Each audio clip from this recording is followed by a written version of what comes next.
Cocaine, long regarded as the drug of choice of the super wealthy. But today it's stronger, cheaper, and more dangerous than ever before, with millions of users across the globe. I don't remember the last time I've been even in a pub that people aren't doing it. Now, 4 casual cocaine users are going on camera to talk about their cocaine use. I'd usually take cocaine either off a key or off my hand itself. Yeah, just... How much do they know about their drug of choice? It actually started to cause their skin to rot. The reality of its journey from the Amazon rainforest in Colombia. What is this? Que llama agua de batería. Battery acid. To a worldwide market. This is actually off the boat. The human cost of the supply chain. The people have to go through all this. And what happens when it becomes more than just a party drug? Basically, I'm lucky to be alive. Will they still take drugs for fun, or will living with the cartels change their minds forever? I haven't really got a reason to stop using cocaine. I don't see that there's an issue in doing it. I think it's going to be a real eye-opener.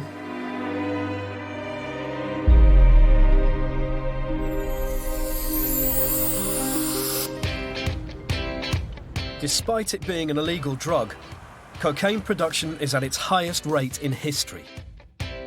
Oh my God, my parents are going to kill me. Our 4 casual cocaine users come from across the UK and have never met. There's still so much that we don't know. Exactly. First up, public relations consultant Amber.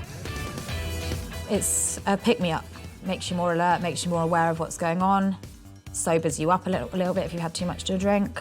Shouldn't have too much to drink in the first place, should you, really? Airport load operator Louis. I'd say taking cocaine in a massive sort of stadium watching your football team, it certainly does make the atmosphere better for yourself, but obviously that depends on the result. Model and makeup artist Chanel. The best thing about coke is like after parties and stuff, because everyone's like sat around and you're chatting and you get to know some real deep stuff about people. People open up. And supermarket worker Troy. The best time for me doing cocaine is just the moments with your mates when you're just all on the same level sort of thing, and you look around, you know, like, I'm having a banging time, this is going to make banging memories.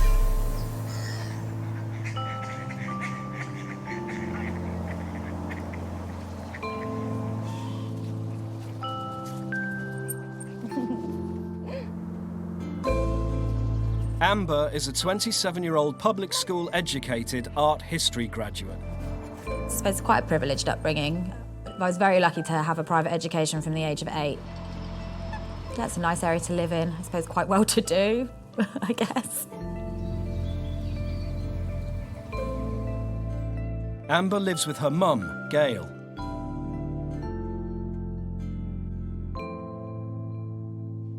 Why do you still go out and go, you know,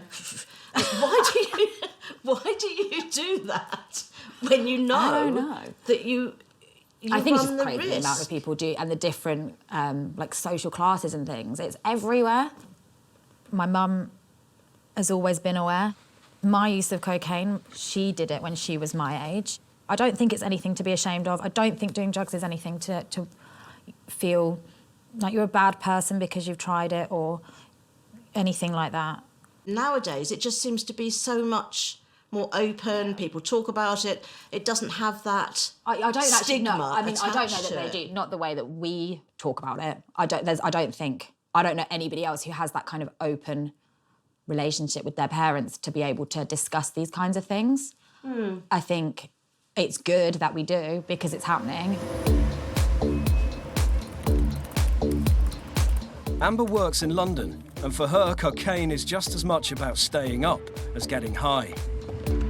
You have a few drinks, and I'm old now, I get tired. I want to go home by midnight. But you don't want to miss out on anything, so someone will bring out a bag of coke and do a little bit, and it'll keep you going. I think the demographic of people using cocaine is huge. Cocaine's being used in the city, in the outskirts of the city, in the suburbs. If anybody thinks it's not happening, then they're blind, I think. Depending on the quantity, penalties for possession of cocaine range from a police caution to 7 years in prison. Despite this, 1 million Brits take the drug, making the UK Europe's biggest consumer. Cocaine is no longer just sold by drug dealers in a dark corner of a nightclub. Dealers now offer delivery. Send them a text and they'll bring it to wherever you are faster than a pizza. A quarter of British cocaine users even order online, using the dark web to have it delivered through the post.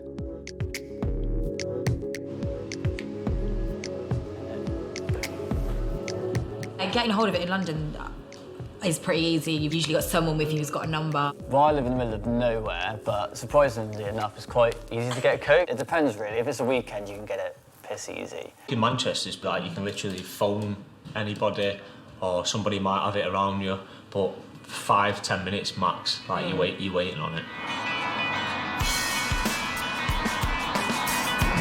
Louis is 26. He loves his city, loves his football, and loves his job as an aircraft load controller.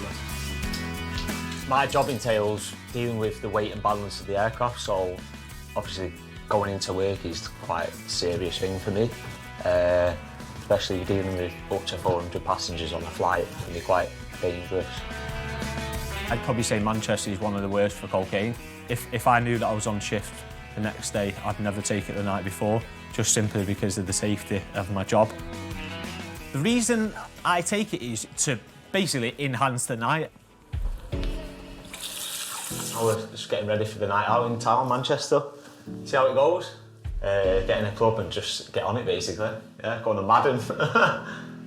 Usually, I'd probably say half a gram. That would personally do me. Obviously, if the night gets a bit more messy, then see what happens.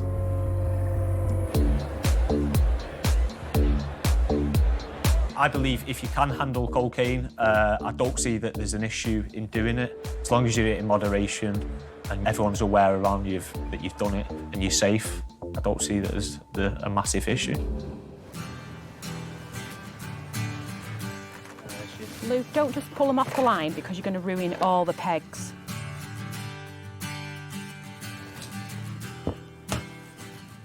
I first found out that Lou took cocaine when he went to a festival because he came home and he was slightly different and his eyes weren't quite right, and I asked him the question and he was quite open and honest about it. Not bad, 64. When I found out, I was really shocked, purely because it's something I totally disagree with. It's something neither me or his dad would have never taken anything like that, because we're totally against smoking, never mind drugs of any form. I can see why some families see cocaine as a big deal. Certainly my family see it as a big deal. But I don't see the problem in taking it personally myself, as long as you're not overdoing it. Overdoing it is riskier now than ever before. In 10 years, the average strength of cocaine on British streets has gone from 20% purity to nearly 80%. Yeah, the coke in London, I'd say, does the job. Where aren't what I get anyway. We're testing samples from all over the country, including Manchester and London. I want to know what's in it, so let's find out. You personally think your own's going to be good, but I'm sure as soon as it gets tested, there might be a different story.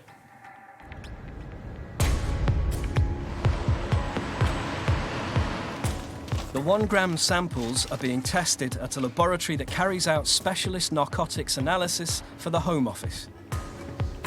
I'm panicking a bit. Nobody knows exactly how strong it is there. And it depends who you're buying it from, I suppose. It's not something to be proud of, like, yes, I've got the best. The drugs are undergoing 2 tests to identify the full contents of the powder and the exact percentage of pure cocaine in each sample. The higher the percentage, the stronger the drug, much like the percentage of alcohol in beer or wine. I heard 10 to 11%. Oh my God, I thought it would have been like 70%. 70? Yeah. Honestly, I'm shocked that you said that. Yeah. I think if you did have 60, 70% purity, then yeah, you'd be really on a different level. Senior chemist Dr. Katiana Presland, a fellow of the Royal Society of Chemistry, is an expert in the composition of cocaine. In my spare time, I volunteer with an organisation called The Loop, where we go to festivals and test drugs. So there's the option at some festivals that people can actually hand in their drugs, and then we can test it and let them know what it actually is. So dealing with drugs is not the first time today, looking at these results. Amber's London sample cost £50. Louis' Manchester sample was £80. Both enough for 1 or 2 nights out. But does price reflect a difference in strength? A decade ago, the average potency of cocaine was 20%. So do you reckon in the last 10 years it's gone up or down? I reckon it's higher. Lower, definitely. 10% now is probably good. No, I think it'd be higher. So the actual amount in the London sample was 46.4%. Yeah. What? So just less than half of that. That's coke. quite good. That's Manchester, what do you think? You think higher or lower? Lower. Lower? Yeah. 78.5. Wow. I was thinking it'd be 5–10% max. Yeah. 78% is just... That's impressive. So you didn't I don't think it's anything to be proud of. The £80 Manchester sample was just over 78% pure, the current UK average. Getting the result of 78% or whatever it was, I'd say I'm more happy than I thought I would be. While less than half of the £50 sample from London was actually cocaine. Very surprised, because actually I thought London would be the purest. I don't know why, because everything revolves around London, apparently. Next, Chanel's mum finds out her daughter uses cocaine. Did you do that here? Yeah. Well, the sniffy drugs? Yeah. Right. More Brits take cocaine than in any other country in Europe, and 4 are discovering the truth about their favourite drug. Different names of cocaine. Cocaine. Coke. You got Flake, Charlie. Gear, Beak, Chang. Snow. and then you got other names like Pub Grub. Bag. Samples of cocaine from London and Manchester are being analysed at a licensed laboratory. I want to know what's in it. Cocaine expert Dr. Presland has revealed the strength of the drug varies hugely. I don't think it's anything to be proud of. But even relatively pure cocaine is mixed with cheaper substances to bulk it up or mimic its effects. What do you think might have been in your samples? Baking soda. Baking soda? I feel like paracetamol or something like that. I've heard that people put literally anything in it. Petrol, creatine, cement. You smash up glass and find little dusts and put it into the bag, so it makes it seem like it weighs more than it actually is. Yeah, I'd be really interested to know what I've been putting up my nose. After analysing the samples from London and Manchester, Dr. Presland has found signs of 2 additives that they may share. Do you want to try? And keep your guesses to yourself for a minute. I don't know what that is, but it tastes quite nice. It's actually lactose. So it's kind of like... Oh, so have you got people that are like lactose intolerant? Yeah, doesn't that mean is that when you get bad belly? Yeah, and also probably vegans probably don't want to be having lactose. Lactose is a cheap white sugar found in milk. The second adulterant is just as common, with a very bitter taste. This is something you've all had today. God. Definitely had some of this today. Yeah. What did you have first thing this morning to help you wake up? Coffee. Is that caffeine? Caffeine. Take a little bit of that and a little bit of that at the same time and see what it tastes like. Does it remind you of anything? It tastes a little bit like the stuff, actually. It actually Yeah. tastes like cocaine. Yeah. Tastes exactly like cocaine. Yeah. It's weird. So weird.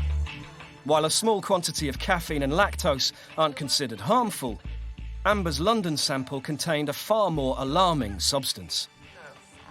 Oh my God, it's got a cat on it. All these different types of tablets are like dewormers for animals, and it was called levomersal. Levomersal is a pet cattle and sheep dewormer. Cocaine dealers mix it with the drug because it's a cheap way of increasing its potency. 80% of most samples actually have it in. What does it do to humans? There's been a couple of cases of what have happened to like really heavy users. Okay. It actually started to cause their skin to rot. It's just made it so real. Really real. Because hearing it is a different thing. Yeah. But actually having, like, someone, like, put it out in front of you. Yeah. Getting out of, like, a packet. Yeah. And being like, that was in that. It's like, that's disgusting. Chanel is 25, a model and a professional makeup artist. Cocaine is extremely easy to get hold of in Bristol. About as easy as it is going to the shop to get cigarettes.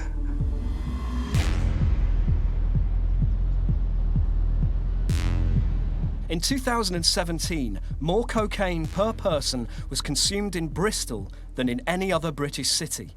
And it's where Chanel lives with her mum, Kim. This is when I used to do riding when I was younger. Look how happy I am just as a frog. Where I grew up, there wasn't very many ethnic people at all, so I was racially abused. Been spat at, I've had people put fags out of me. I've been treated in vile ways. But all those people that used to bully me when I was younger, oh, they want to be my best friend now. Chanel's mum doesn't know she takes cocaine until now. So what are you going to do? To learn about drugs. Not the smoky drugs, the sniffy drugs. Yeah. Do you do that here? Yeah. But the sniffy drugs? Yeah. Right. Okay. Everyone does, really. Just people aren't really open about it and don't really talk about it. Because Younger people? No, everybody. You'd be very surprised at who does. People aren't really open about it because they think they're going to be judged by it. I think the law's got something to do with that.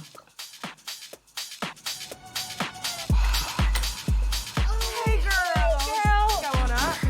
Let's get your face beat. And let's go party! So I'd say I do coke once every 2 weeks, something like that.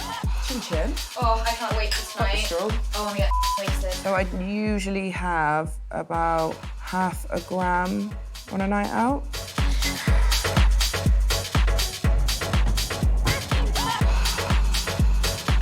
I don't really know my limit, to be honest. I just kind of keep going until I think, oh, not quite feeling 100%.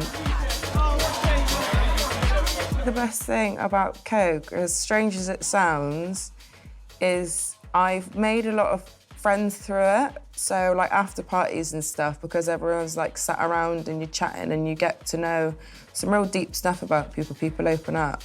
There's probably nothing out there that would make me change my mind about doing cocaine.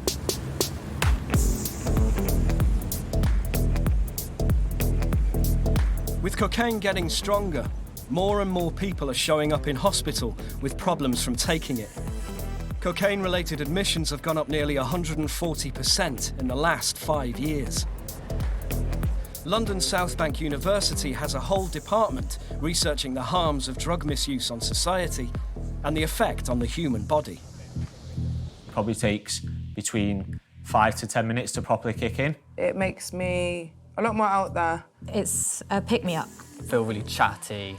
a lot more comfortable. Makes you more alert, makes you more aware of what's going on. And last anything between an hour to 2 hours, depending on how much you've had. Going to be getting pleasure from things. For Professor of Addictive Behaviour Science, Anthony Moss, the key to understanding how cocaine works is to decipher the way our brains are wired to respond to pleasure. I've never thought about what cocaine does to the brain, but yeah, I'm pretty interested to find out what it actually does do. We've got a sponge that represents the brain, or thereabouts. Right. So Your brain's full of various different neurotransmitters, and one of the neurotransmitters, dopamine, is the neurotransmitter in the brain, the chemical that signals when something rewarding is happening. So, just to give an example, if we were to put the brain in here, just soak up a little bit of sort of fake dopamine. Something good happens in your life. You eat a bar of chocolate, for example, and if you happen to like chocolate, then it will produce a rewarding effect, which is to release an amount of dopamine into the brain. But what then happens after it's been released into the brain is that it soaks it back up, it reabsorbs it. This is where cocaine plays a trick on the brain. When the drug is inhaled, it enters the bloodstream through the nasal membranes and lungs, and within minutes it triggers the brain to flood itself with dopamine. Now, one of the effects of a drug like cocaine is that it stimulates more dopamine release than a sort of a natural reward might. But the other thing that cocaine does is to effectively create a barrier, which means that it can't reabsorb. And so that dopamine is left circulating around the brain. Cocaine prevents the dopamine from being quickly reabsorbed, giving an extended feeling of pleasure that typically lasts 30 to 60 minutes. So it's kind of a double whammy. The first thing that it's doing is causing an increase in the release of dopamine. The second thing that it's doing is stopping the dopamine from being naturally reabsorbed into the brain. What's happening inside the brain concerns the trillions of microscopic synaptic gaps between nerve cells. Cocaine increases the production of the pleasure neurotransmitter dopamine, which flows between the gap. Once the stimulus has passed, the dopamine would normally be sent back to be recycled. But cocaine blocks the receptors, allowing dopamine to remain in the brain until it dissipates naturally, often leaving the user with a craving for more. Is that why it makes you possibly want it again? Yeah, absolutely. Release so much. Yeah. The brain thinks, this is good, I want to do this again. But the brain can only produce a finite amount of dopamine. So taking more cocaine won't always feel as good as the first time. So by that point, your brain's likely to be sort of largely depleted of dopamine. It's not going to be entirely depleted, but most of it's going to have been used up during the course of the night. So you're kind of squeezing and squeezing and squeezing, but you're getting a sort of a diminishing return. It's less of a positive impact at that point. Next morning, you're going to feel a real downer, particularly if you've used quite a lot during the course of the night. You're going to feel really low until your body manages to replenish the dopamine.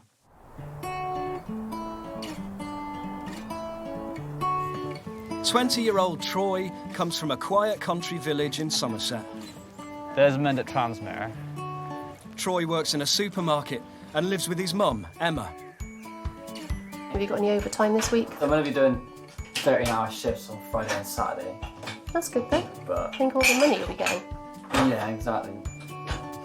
My first time doing cocaine was quite unexpected. We gate crashed this party in the neighbouring village, and then we just looked at the floor, my mate did, and we found probably like half a gram of coke. But because we were drunk, we were just like, ah. That was 3 years ago. Now cocaine is as regular in Troy's life as having a weekend beer. I do coke about once a week or once a fortnight sort of thing, just to lighten up the night a little bit. According to the Home Office, the majority of Brits who take cocaine do so once or twice a year. Troy would be classified as a frequent user. We usually just sit in my room or go to my mate's house, whack on the drum and bass, and just chat complete shit. Well, you have to crush it up to make it all like smooth. That makes it nicer to sniff, and you get a better experience off of it. When kids are doing drugs, I think it's better if they are doing them not under your supervision, but maybe that you're aware of what they're doing and how they're doing it and where they're doing it. I can probably get maximum 4 lines out of this. The reason why I like cocaine is the fact that it's so controllable. Like, say, if you want to get messy, you can take loads sort of thing.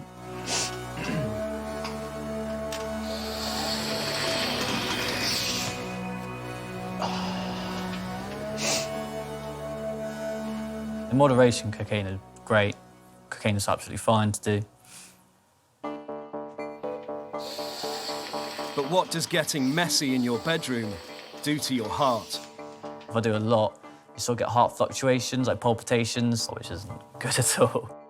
When I take cocaine, yeah, heart rate increases. You would get maybe a bit hotter, your heart rate's starting to go a bit more, you're starting to move a bit more. I do get heart palpitations a bit, yeah, when I do sniff cocaine, but you just got to ride on through it, to be honest.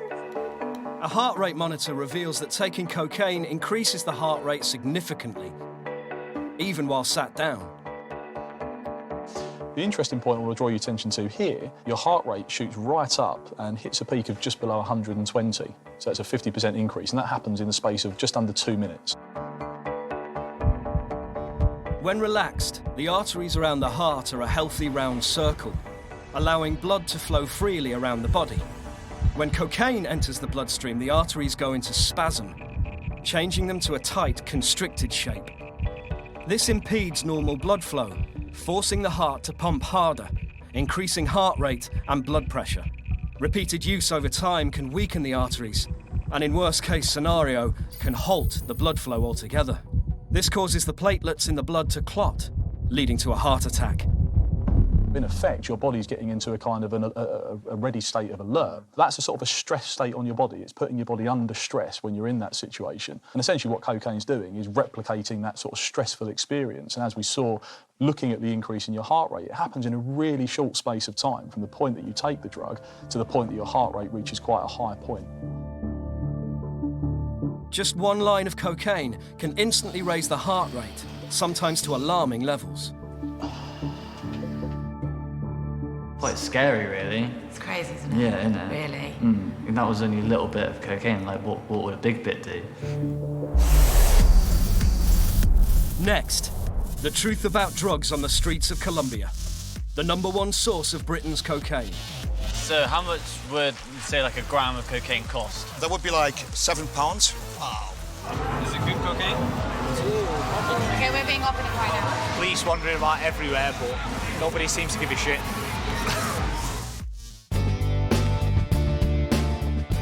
Nearly 5 times as many British adults are consuming cocaine today as they did 20 years ago. I think I have had sex on cocaine, I'm not sure when. Yes, I've had sex on cocaine. Okay, yeah, no, I'm not going to be talking about that. You just go a lot longer.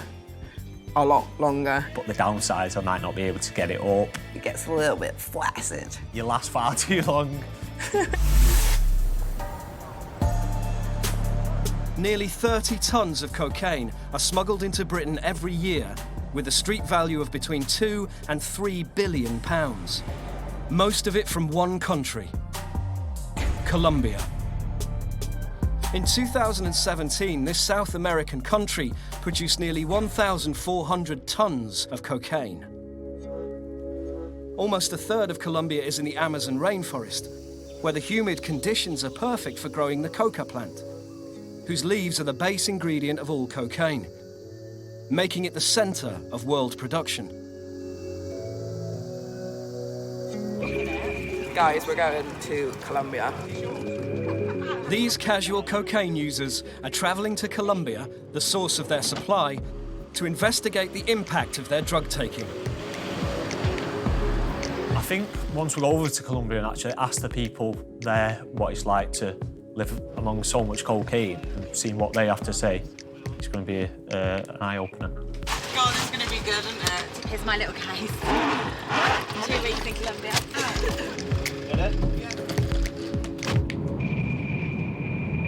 It's a 14-hour, 5,000-mile journey. Try. How you feeling? Pretty excited to be fair, but that's to land. Tourism is booming in Colombia. It now welcomes 6.5 million visitors a year, 2 million more than the year before.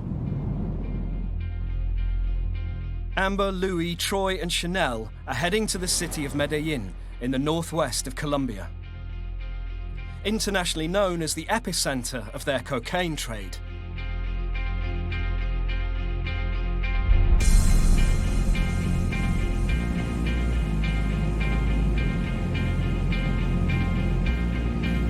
Medellin was once labelled the most dangerous city on earth, due to the legacy of its most famous former resident. Medellin has left Pablo Escobar in the past and is now evolving, growing in values and living for you. Love it. Oh Pretty my cool, isn't it? God.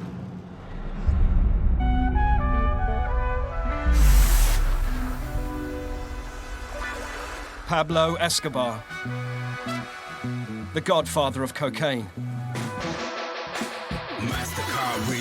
At the peak of his reign, his Medellin cartel was responsible for 80% of the global market. What do I know about Pablo Escobar? Obviously, he was a drug lord. He was respected in Colombia. He was known as a bit of a god. I believe that's still the case now. Before being shot dead by cops in 1993, Escobar was said to be worth £23 billion, some of which he spent building hospitals and churches for the people of Medellin. Even though he was doing bad things and killing people, he also did good things for the community as well. Built hospitals, homes. It's widely believed he was responsible for the deaths of at least 4,000 civilians, police, government officials, and rival gang members. I don't even know how I came to know about Pablo Escobar as a person, but I know that I named one of my cars after him once. My Polo. Weird.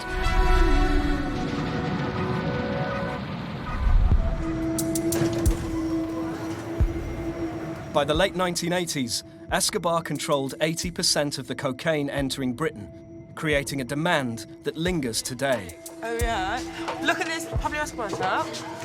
Now you can get his face on a T-shirt. How cool is that? Cool. These T-shirts from Escobar, are they popular? Sí. Mitad de la población quiere Pablo Escobar. Mitad de la población no quiere Pablo Escobar, ¿no? Especialmente gobierno. Pues odio. Gobierno, militares. Popular, la comunidad, sí, es porque él ayudaba a la comunidad. Medellin is a city recovering from its past. A 24% increase in tourism here is partly driven by the world's fascination with the Escobar legacy. Like, it's so obvious, like the contrast between the richer areas and the poorer areas, it's just like so there. It's completely different to whole. Yeah. None of it looks fully finished, does it? No. In the last 5 years, British tourists to Medellin have gone up by almost 40%. Part of the appeal is the city's legendary nightlife. First thing I want to do when I get out is see the people, innit? Obviously. Yeah, can't wait. I think it's It's gonna be a really good night. Yeah. And like, it'll be interesting to see how like, If people offer us stuff. if we can get anything as well.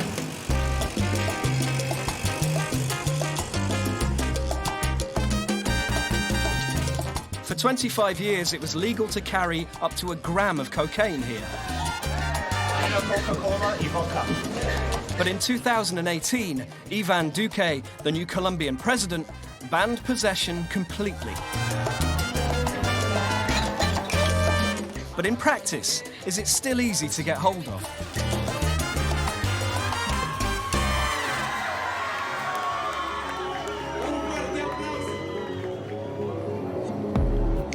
Louis and Troy make contact with journalist Oliver Schmeig, who's been reporting on Colombia's cocaine trade for over 20 years. Is it easy to pick up cocaine around here? It is definitely easy here. Which has been used. Originally from Germany, Oliver's been watching the crackdown closely. There are quite a lot of changes right now because the new president changed the law. So it was allowed to have a personal possession before, now it's forbidden. Being a tourist would get arrested by police. At least you could get to jail for a couple of days. I mean, we don't know. It's a recent law, so we don't know how judges would answer. So how much would, say, like a gram of cocaine cost? It's between 15 and 20,000 pesos. How much is that in British pounds? That would be like £7. Wow. Back home, it's like, it can be anything up to £100 Yeah. for 1 gram. What are you going up to do now? I'm gonna go and have a few beers, Yeah. meet some ladies, Meet some ladies. see what happens. After 10 p.m, Medellin's street sellers come out, offering cigarettes and sweets to revelers. And sometimes more.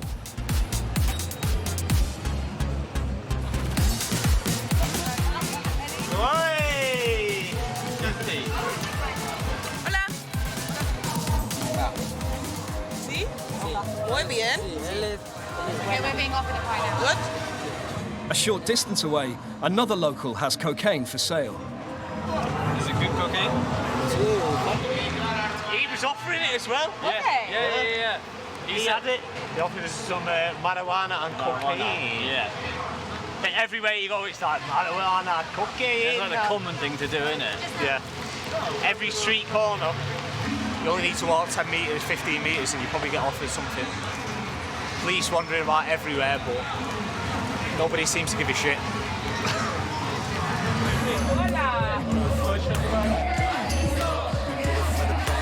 So despite the new crackdown, cocaine is still freely available on the streets of Colombia. Next, the violent cost of the cocaine trade will be laid bare when they come face to face with an assassin for the biggest drug cartel in Colombia. Do your family know what you do for a living? No me gustaría que tampoco nunca en la vida se dieran de cuenta de que su padre es un asesino. Do you have a picture of your kids that I could see? Okay, guys, I step in here. You can't ask him for pictures. Okay. I will die for that.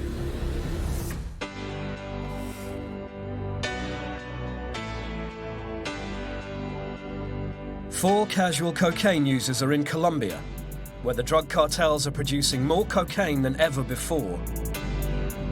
And a presidential crackdown is in force. I think trying to stop cocaine in Colombia is pretty much impossible. But everyone associates Colombia with cocaine and Pablo Escobar. It doesn't seem like a safe place. People think that Colombia is a very dangerous country. I think it's more of the fear of the unknown. I'm very ready to see that very dark side and the devastation that potentially cocaine is causing. For months, local journalists have been seeking insiders willing to lift the veil of the cocaine trade.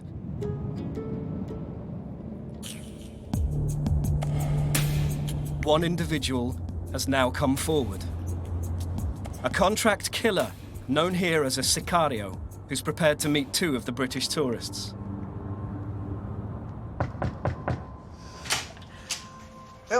Come in.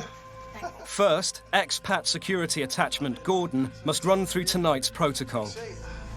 The Gulf Clan are a very serious, organised armed group, OK? They make their money from money extortion and cocaine trafficking. They're killers, they're kidnappers, they're cocaine traffickers. Just remember that tonight.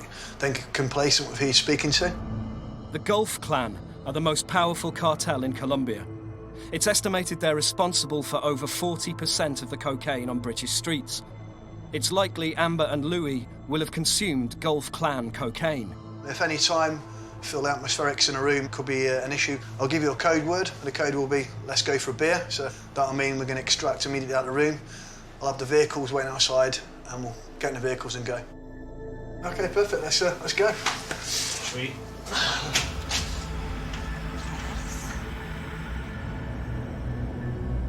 The Gulf Clan often requires its assassins to leave a signature message when they kill. A stripped corpse implies that the person had unpaid debt. A tongue removed from a body suggests the victim talked too much. It's no wonder then that the word sicario comes from the Latin to slice.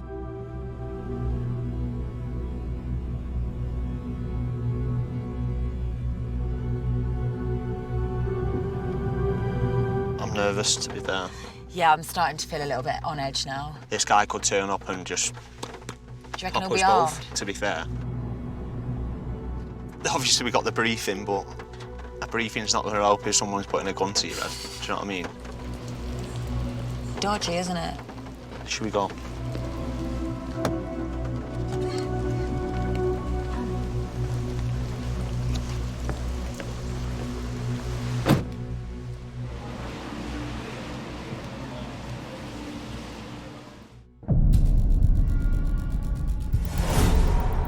Someone just going straight in, or am I asking him to introduce?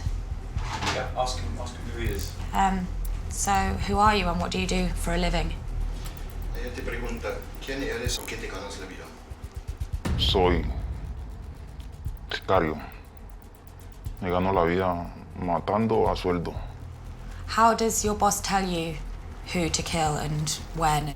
Ya nos pasan la foto y ya nosotros tenemos un par de horas para asesinarlo.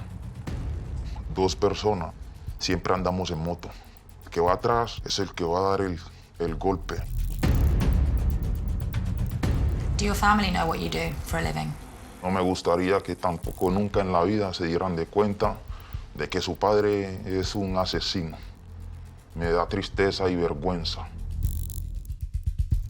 Do you have a picture of your kids that I could see?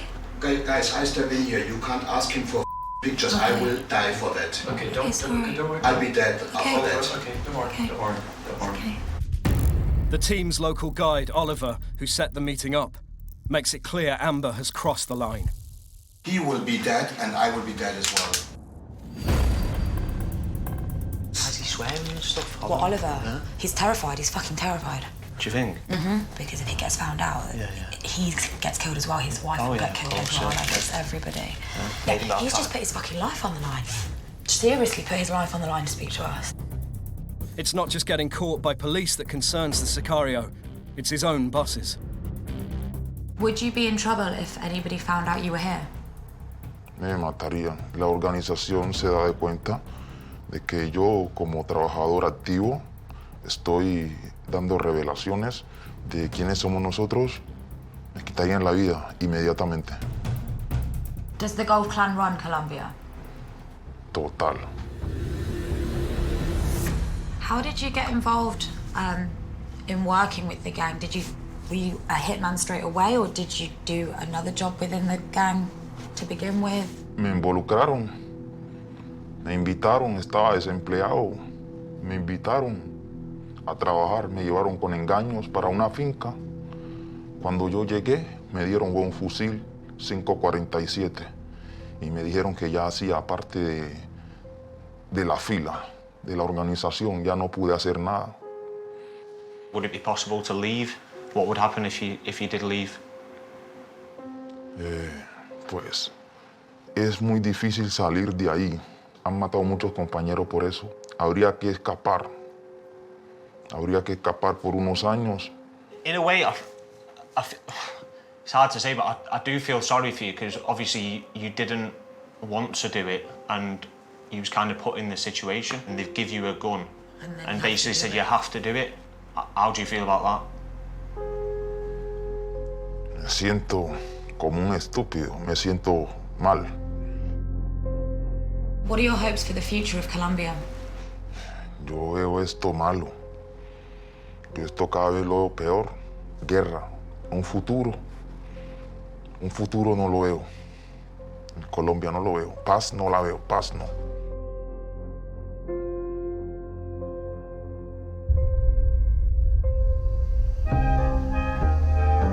By taking cocaine on a Friday or Saturday night, you are involved in what is going on out in Colombia. Because if the trade wasn't there, then these people wouldn't be doing these things. People are getting killed daily for this drug, and it's affecting the whole country. But back in the UK, we're not seeing that at home. Yeah, it's definitely made me think. Next time. Oh, do you mind if the gun's pointed away from me, please? There is a possibility that I've probably tried some of the drugs that you've smuggled. Are 4 Brits in bed with the Colombian Navy Oh, there's a speedboat just here. on a deadly mission to stop cocaine leaving their shores. And deep in the Amazon rainforest, they see the toxic chemicals used to make their favourite party drug. No wonder why that gives you nosebleeds. It literally looks like sewage.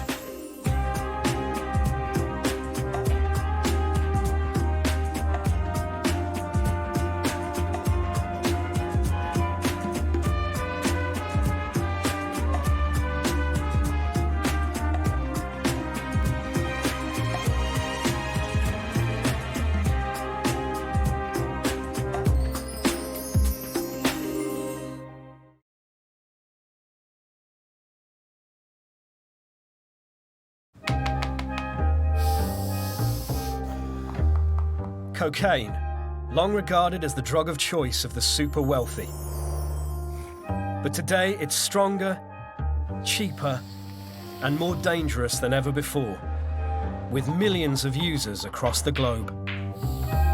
I don't remember the last time I've been even in a pub that people aren't doing it. Now, 4 casual cocaine users are going on camera to talk about their cocaine use. I'd usually take cocaine either off a key or off my hand itself. Yeah, just... How much do they know about their drug of choice? It actually started to cause their skin to rot.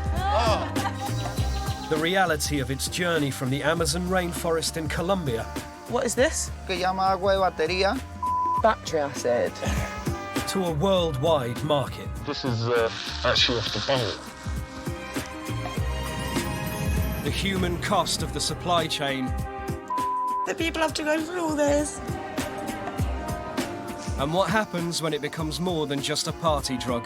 Basically, I'm lucky to be alive. Will they still take drugs for fun, or will living with the cartels change their minds forever? I haven't really got a reason to stop using cocaine. I don't see that there's an issue in doing it. I think it's going to be a real eye-opener.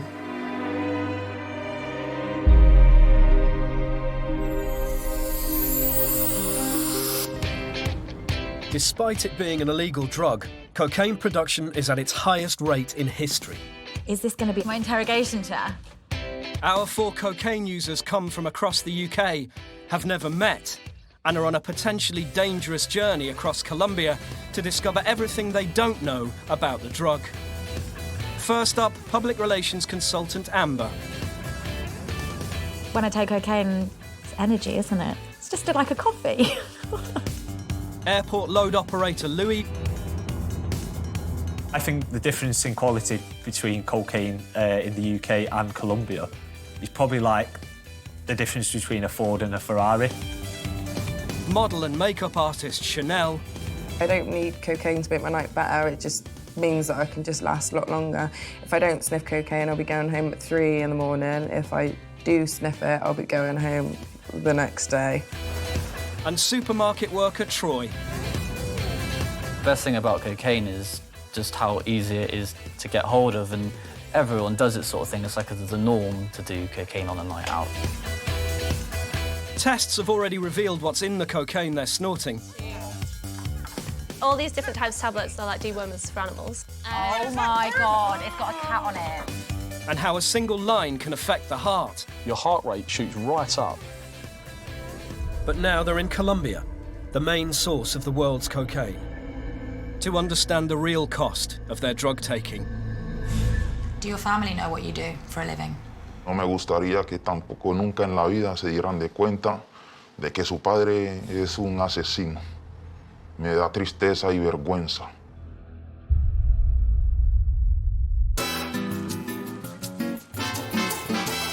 Colombia is a vast country, and it now supplies nearly 2/3 of the Western world's cocaine. To find out how so much Colombian cocaine makes its way out of the country each year, PR consultant Amber and airport worker Louis are heading to the northern coast. Yeah, I mean, we're so far away from home. How do you think it does get there? Discovering how cocaine is made, Pretty out in the sticks, aren't we, to be honest? Troy and Chanel are in the Amazon rainforest in the country's deep south. They're meeting a coca farmer who's agreed to take them to his secret cocaine laboratory far into the jungle. Chanel. Awesome. Yeah. That's good. He's one of at least 120,000 Colombian farmers growing coca leaf in the Amazon jungle, each producing on average 11 kilograms of cocaine a year. So, Pedro, who's this young man on the back of your horse? Un hijo mío. Tiene 8 añitos. I bet that's slippy. I'm definitely such a city girl. After a 2-hour trek, they arrive at the secret plantation. Esta hoja que le llamamos la famosa coca. The coca leaves contain traces of a chemical alkaloid, the basis of the drug. How many plants do you need to make, like, say, like a gram of cocaine? 50 plantas de estas. 50? Each leaf only contains a tiny amount of the substance used in cocaine. And farmers would need a plantation the size of 2 football pitches to make 1 kilogram of the drug. Is it worth it, though? Cultivar esta mata de coca es por una necesidad, porque uno no tiene con qué sostener su familia, con qué darle estudio a sus hijos. Igualmente a mí, yo me veo obligado. In 2015, the Colombian government began offering cash to farmers to ditch coca leaves and switch to growing legal crops. But the move backfired. Regular farmers cottoned on and began planting coca leaves to qualify for the payouts. So last year, rural farmers had the biggest crop in the country's history, covering an area larger than Greater London. It's like Alan Titchmarsh, but of the cocaine world. Extracting cocaine alkaloid from the leaves requires a toxic mixture. Este químico llama cal. Este químico llama nutrimón. Oh my God, it smells like cat's Ooh, that's like when you bleach your hair as well. Yeah. It's like really strong smell of like ammonia. Cool. Your eyes are going red. Yeah. The farmer's 8-year-old helps mix the leaves with noxious chemicals. He's barefoot as well. I imagine what's up the kid's feet. True. Pedro, do you think cocaine's stupid to take? Y la gente que consume la cocaína es un estúpido y hasta más. Y yo nunca meto este vicio. Porque después de procesado y sacado el material, hay mucha gente que lo tiene como vicio. No les importa la vida, morirse en el vicio, pero yo digo que sería muy estúpido el que verdaderamente consume esta droga. The next additive is gasoline, used to draw out the cocaine alkaloid from the leaves. I don't know what to say, to be honest. Not very often I get speechless about something. Do you find it weird though that cocaine in Britain and in most places in the world is like quite a posh drug? It's quite like expensive, and you think it would be made in the laboratory, but it's made by some guy in a little box in a oil container. Yeah. It literally looks like sewage. It's like no wonder why that gives you no. No wonder why that gives you nosebleeds. It's made me a lot more aware of what you're actually putting into your body. Pretty mind blown, to be honest. Makes you feel a bit stupid, doesn't it, really? I'm just curious how they get from that. Yeah, how does it go white?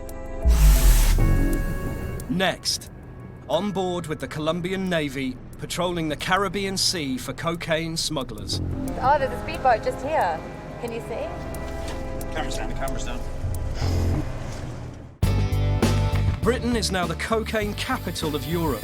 I do coke at least once a week, used to lighten up the night a little bit. And 4 Britons are admitting to being casual users. So the first time I took cocaine, I was at boarding school. Trying to think when the first time was now.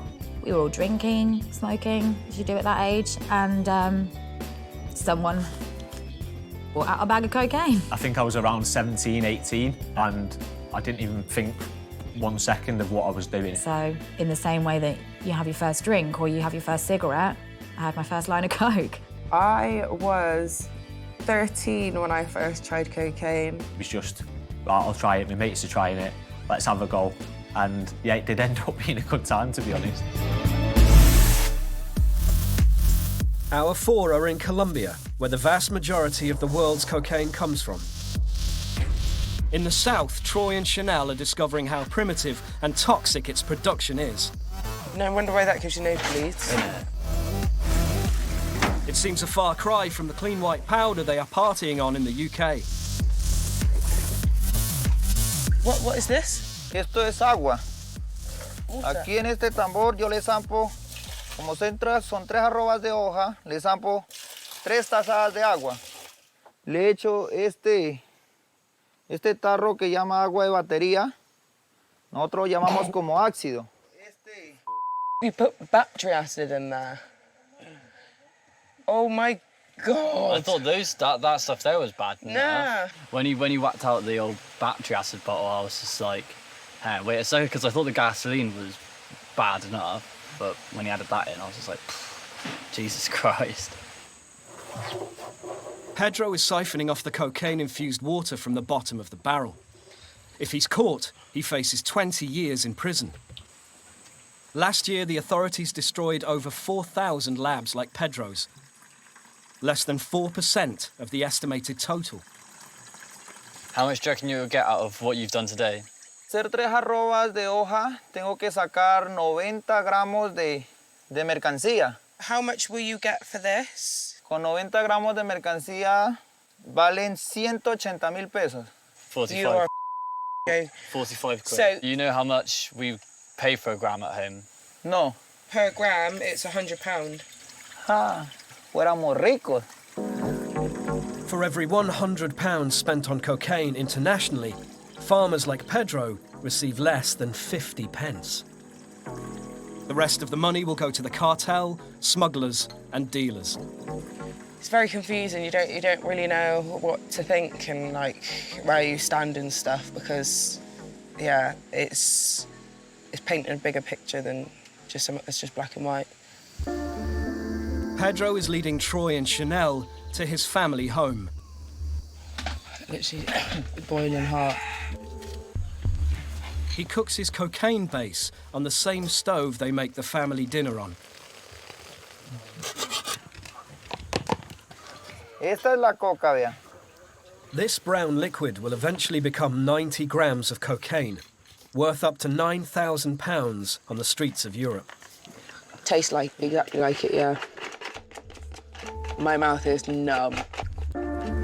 Pedro will sell his cocaine base to the largest cartel in Colombia, the Gulf Clan. It's so much hard work for someone just to piss up their nose, isn't it? Innit? To turn it into a white powder, the cartel will dissolve the base in solvents and apply heat to evaporate the chemicals, before it's pressed into blocks and smuggled to affluent countries like Britain. Today's definitely had a massive impact on the way that I now look at cocaine. Massively. And the fact that he makes barely nothing and people that sell it back in the UK make It's loads. disgusting. It is really, when he's the one doing all the hard work. Yeah, like risking his own life, risking his family's life, but also to give his family a life. Yeah. It's mental.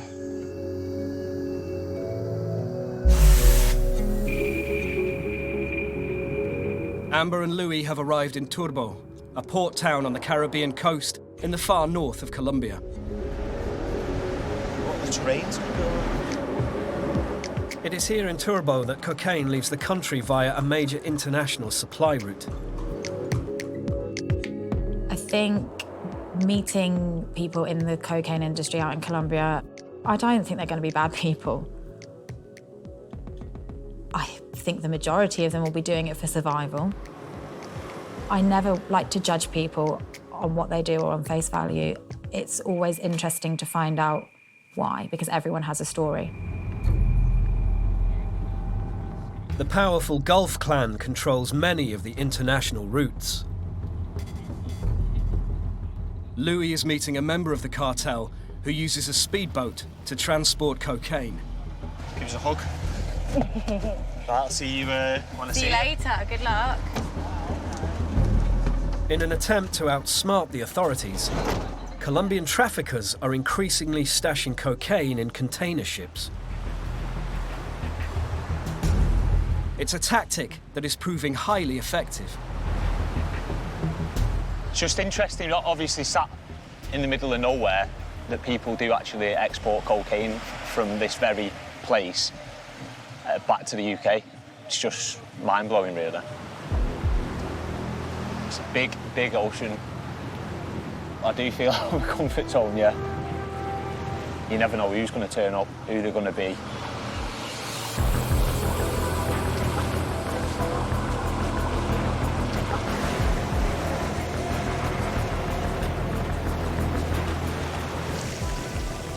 This must be our guy. With the cartels frequently changing their smuggling tactics, divulging the smallest operational detail would be unforgivable in the eyes of smuggler Dario's cartel bosses. The Colombian Navy are the final defense in the battle to stop the Gulf Clan from exporting the drug. Amber is due to accompany them on a patrol.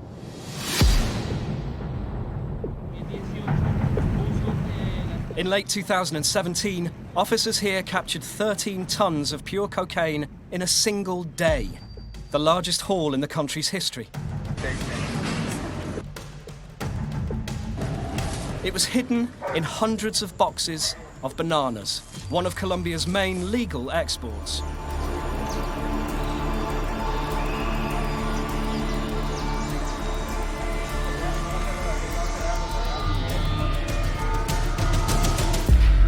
Britain's SAS, Border Force and National Crime Agency have been training and working with Colombia's armed forces for almost 3 decades to thwart the flow of cocaine.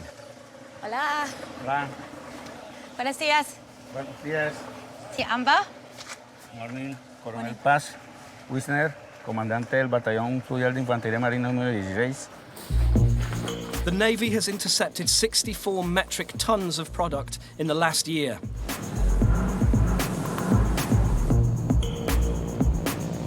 On patrol missions like this, they look for boats just like the one Louis is on.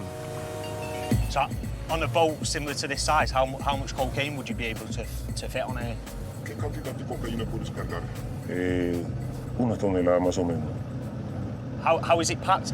El estilo como una panela de azúcar y se reembasa en tanques, una potencia excelente para borrar cualquier identidad que nos persiga.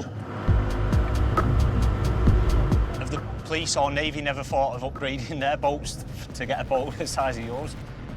Si lo ponen como los tenemos nosotros bien finos, sería una opción de agarrarnos, pero como no nos tiene, nosotros los borramos, dejamos en visto, y, chao papá, vamos para lo que estamos y al piso.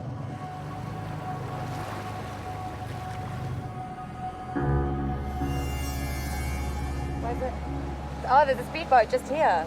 Can you see? Do you think that could be something with the Gulf clan? ¿Usted cree que esa embarcación que va rápido podría ser algo del clan del Golfo? Camera's down, the camera's down.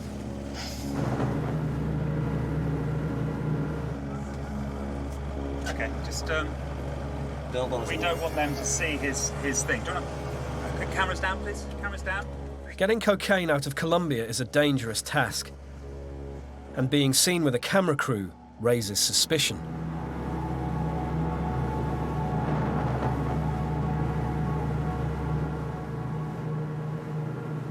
Esas son embarcaciones que se utilizan para transporte de personal y son utilizadas por los turistas. I thought that was the police. No, eran unos manes como unos pescadores, pesqueros. Does your family know that you do this? No están bien. Son tan nerviosos con la actividad, pero, como le digo, no hay mucha oportunidad. So when you intercept the Gulf clan, their boats, do they fight back? Últimamente, hace aproximadamente 2 meses, bajan el alijo de cocaína, nuestras unidades ingresan. La respuesta fue con tiros. Uno de nuestros hombres cae muerto en... In Britain, people are quite blasé about cocaine. It's a party drug. On a Friday night, they have some drinks, have some cocaine. How do you feel about that? Lastimosamente, porque acá lo usamos en Colombia fuertemente para que esa droga no llegue a Europa. The colonel has spotted a likely target. It's a transport vessel. Its cargo, bananas. So what's going on here? We're going to look on the boat, or? You want to drop in there? Me? Yeah? Okay. Stop and search operations like this happen daily. Oh, muchas gracias. And they're like trying to find a needle in a haystack. I think there's sort of a lot of hiding places where things could be stashed.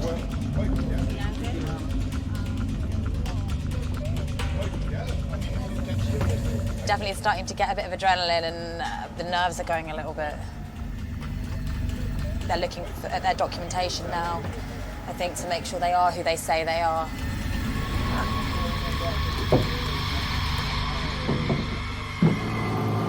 There is a possibility that I've probably tried some of the drugs that you've smuggled. ¿Algún momento en tu vida que hayas utilizado algún día probar algunas drogas? I have took drugs, whether it's from your department, I don't know, but I've got friends personally, no money, and they're getting into big debts because of it. Does that not bother you, your help causing towards that? A mí pues no me molesta porque quizás no las consumo y no las pruebo.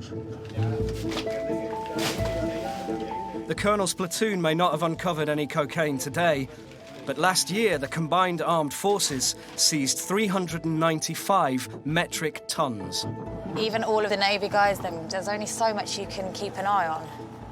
Clearly, if one of the Navy guys was killed not that long ago, definitely starting to understand the seriousness of this war, I guess. The risks taken by the cartel to export cocaine and the efforts made by the Navy to stem the flow of the drug have prompted Louis and Amber to re-evaluate their preconceptions about the war on drugs. The Colonel's take on it was, they're all bad guys. Like, you've got to catch them because they're doing such bad things. I kind of felt sorry for Speedboat Man. Somebody's got to go out and deliver drugs by a boat. Someone's got to do it. To feed the family. I mean, there's always a choice of doing it or not doing it, but... I don't know, maybe not though. But I guess such a complex situation, I think the truth is just somewhere in the middle. The truth is that millions of ordinary Colombians have been caught in the middle of a cocaine war for decades. The people have to go through all this. 4 recreational cocaine users are on a journey to discover the truth behind their favourite drug. It's just a little icing on the cake when you're having a night out. Keep you going all night. How else do you buy for that long? Gram for gram, cocaine is the most expensive commonly used drug in the world.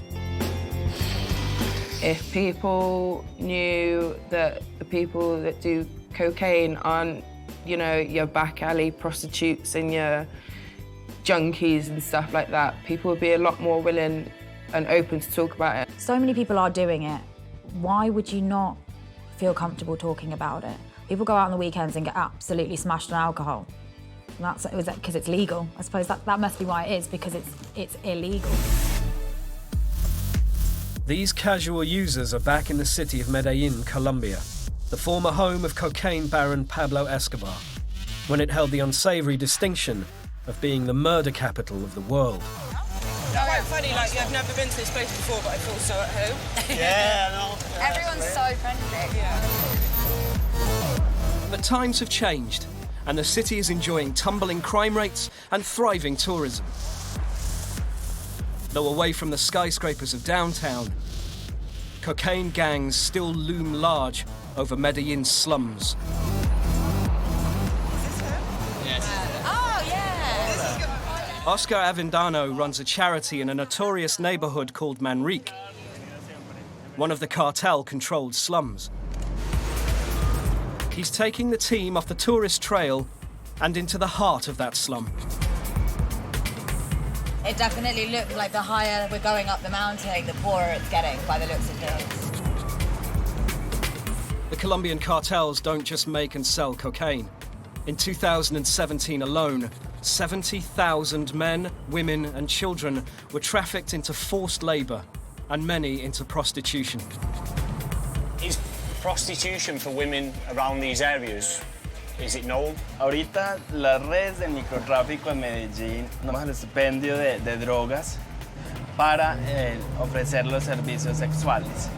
Having women that are vulnerable being put into something like that it's quite sad.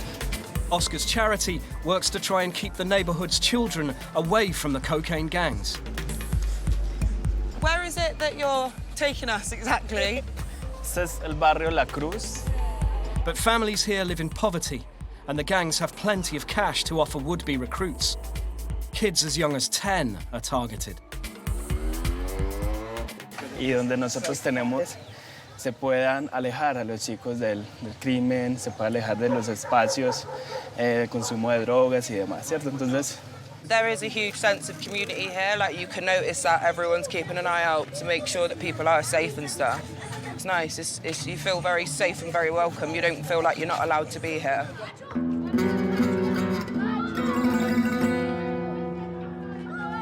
This is a sanctuary for 125 children who live in the neighbourhood. Oh, hola! Hola! It's one of the few places they can play freely, safe from the reach of the gangs. Living around this area, do you ever get scared? You do get scared? Because of gangs or... Cuando los señores que juegan marihuana no se paran allá. Do you have to go quite careful with what you do around here? Yes. Se lo pueden robar los marihuaneros.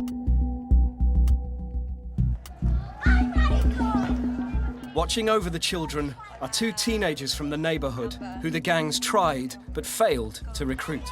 So how do you find living in this area? Compañeros de infancia que llegaron momentos donde ya se metieron mucho en eso y pues comenzaron a dominar las drogas más que todo y entre bandas muchos han perdido sus vidas. Hermanos de calle, hermanas así también, primos, mucha gente que se va ahí. How do you get into the gangs? Y muchas veces cuando son drogadictos se meten en eso, se ganan problemas y los del mismo como los matan. How many children here do you think roughly are going to end up in with the gangs? Pulados en drogas y armas o en cosas malas por lo normal, un 75-80%.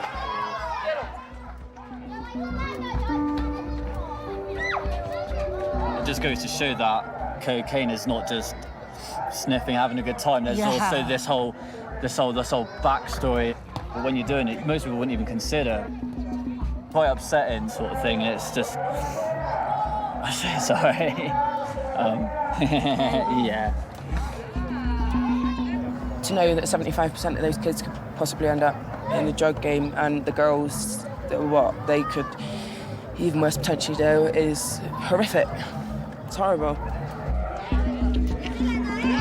The cartel that runs this neighbourhood and recruits its children is called the Oficina de Envigado.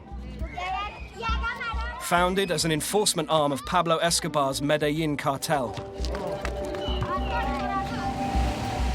Chanel and Troy have been granted a rare meeting with two members of this cartel, who themselves were recruited as children and have since risen through the ranks.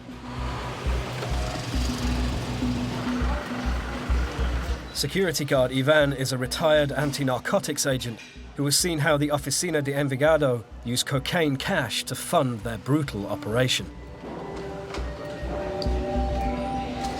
es serio.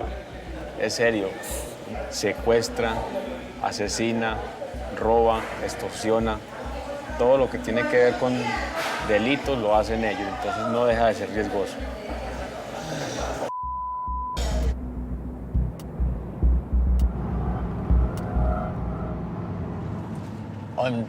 I'm just hoping it goes smoothly, but at the same time a bit like, once it all goes tits up, what's going to happen? Like, then you better hope that you can run fast. Yeah.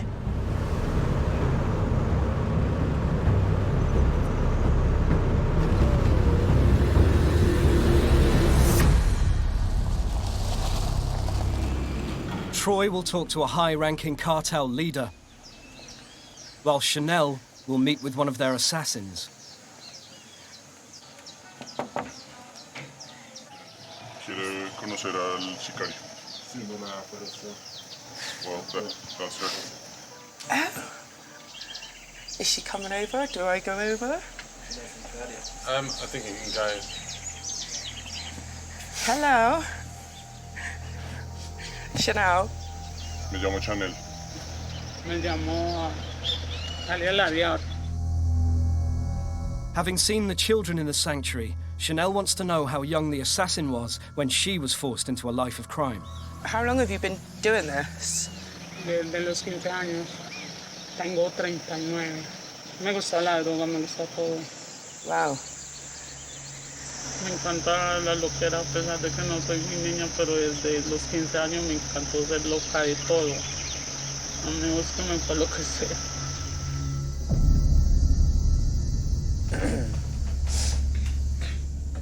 So I take it you're a drug dealer? Sí, claro.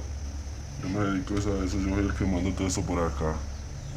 What made you start selling drugs? No, pues desde pelado yo probé la marihuana y empecé a vender a los 10 años. Desde esa edad he vendido y siempre he mantenido. Ya ahora es... Oh, do you mind if the gun's pointed away from me, please?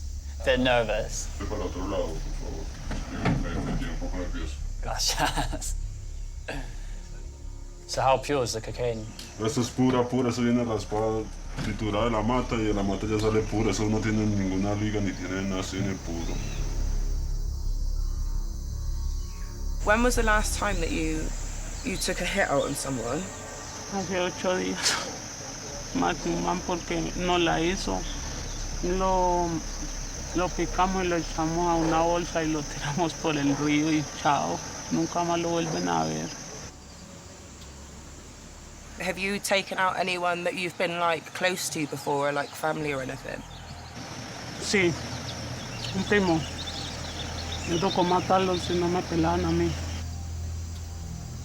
Por lo que yo te veo en tu cara, te veo mucho miedo. It's a little bit intense, isn't it? Kill or be killed. This is the bleak future awaiting many of Colombia's young, like those in Oscar's sanctuary. As Pablo Escobar famously put it, many will be forced to take the cocaine cartel's silver or take their lead.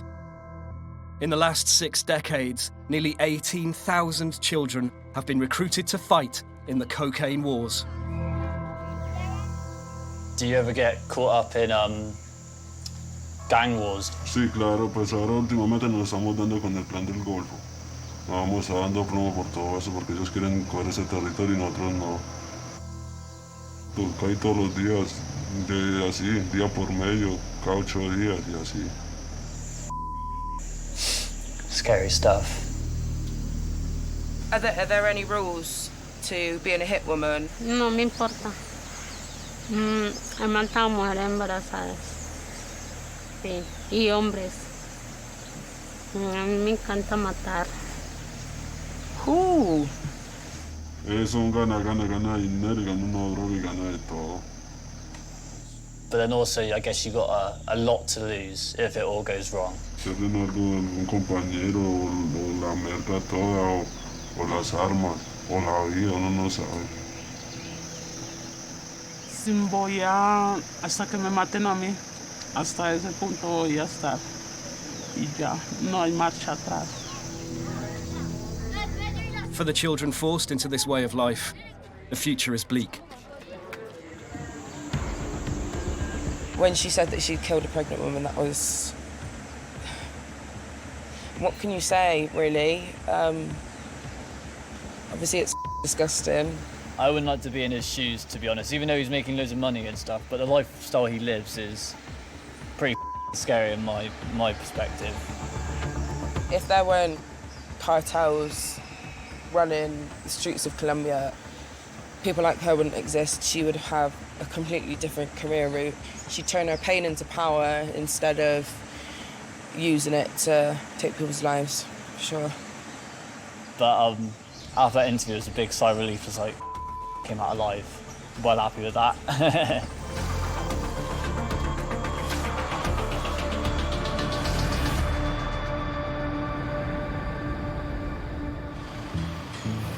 After leaving the meeting, Troy begins to experience severe chest pains.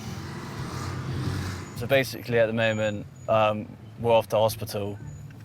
I just got really sharp pain when I started breathing in my chest, and I've had pneumothorax, which is with the collapse of the lung. But I'm really hoping I haven't got a collapsed lung. When you sniff it, cocaine can be one of the causes from collapsed lungs. I've still been taking cocaine, but yeah, a bit stupid of me, to be honest. If Troy's worst fears are realised and he's suffered a collapsed lung again, It will spell the end of his journey to discover the truth about cocaine. Fingers crossed. Hopefully it will be just muscle pains or something. While Troy is examined, Amber and Louis are travelling to a downtrodden neighbourhood in the centre of town. It's gained a reputation as the epicentre of cocaine addiction in Medellin.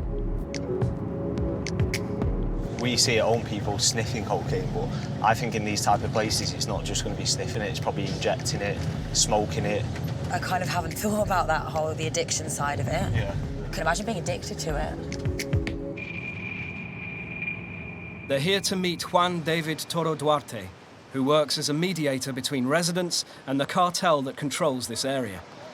Loaina es uno de los barrios, digámoslo así, que se encuentran identificados dentro de la alcaldía de Medellín como uno de los más vulnerables de este municipio. Entonces va a encontrar población habitante de calles, que ejercer la prostitución. Y el tema de la droga, la venta y tráfico de... Many of the residents here live in dilapidated hostels owned by the cocaine gangs. Failure to pay rent daily can be fatal. Hola, ¿cómo estás? Vamos a pasar un momento acá. Juan David wants to introduce Amber and Louis to one of the tenants. Hola. What is your name? ¿Cuál es su nombre? Mi nombre es Luz Ángela García.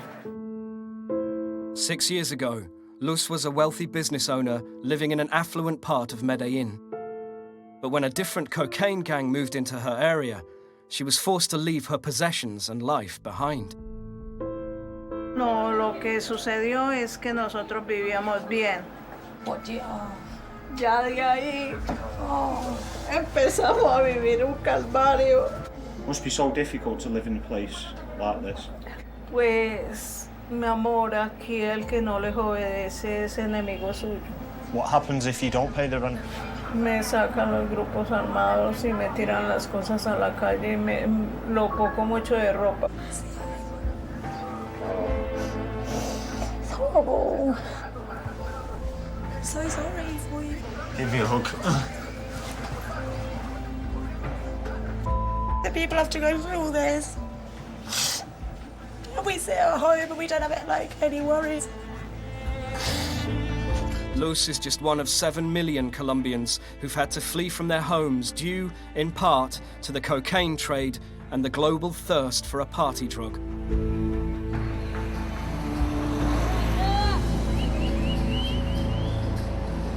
It's absolutely nothing I can compare to what she's been through. Obviously, with some of the things she said as well, it's difficult to take really. I think at home as well.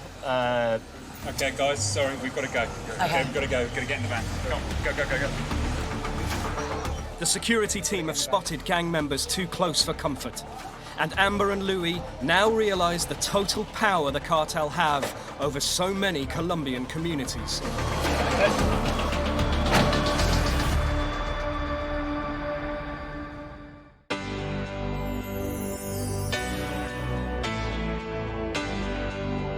Four recreational cocaine users are discovering the reality of the illegal drug trade. My views on decriminalising cocaine is that it should happen. It's each to their own. And if you want to do drugs, then you should be allowed to do drugs. It would stop a lot of people hiding in the shadows and being scared. Personally, I think cocaine should stay the way it is. Obviously, I've seen people in the past who've been damaged off it. So legalising it, I don't see how it would help anybody.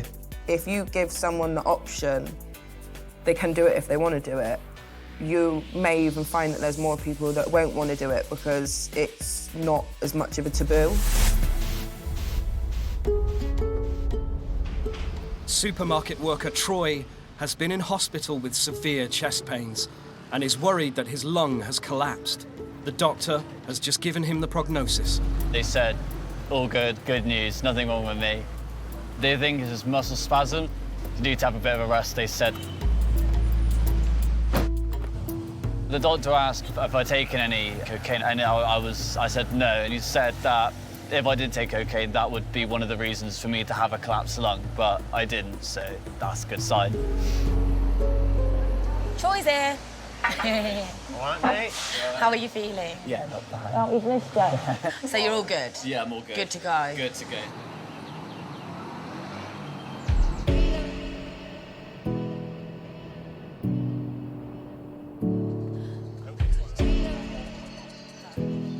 Back on the Pablo Escobar tourist trail, our team visit the street art which has transformed what was once one of the most dangerous places on Earth.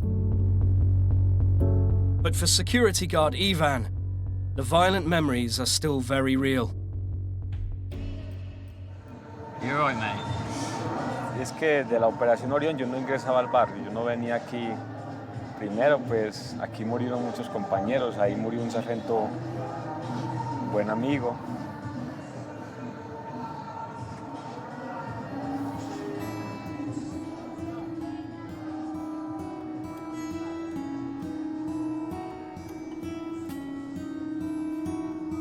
Al ingresar, el sargento Quintero entró con el puntero y desde esa esquina, un pelado por allí unos 14 o 15 años, asomó con un fusil AK-47 e impactó el sargento aquí en la nuca, el disparo le salió en este costado y quedó muerto instantáneamente ahí.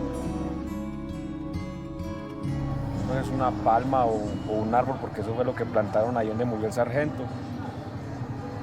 Esto fue una pérdida de tiempo y de vidas que no. Muchos siguen peleando esto, el narcotráfico aumentó. Esto no valió la pena.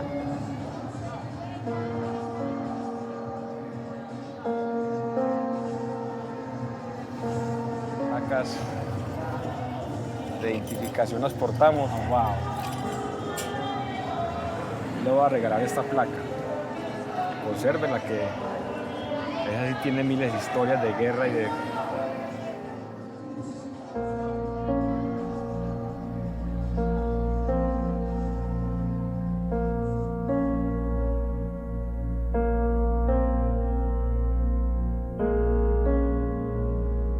Are you sure? ¿Estás seguro que lo quieres hacer? Sí, claro. Muchas gracias. Wow.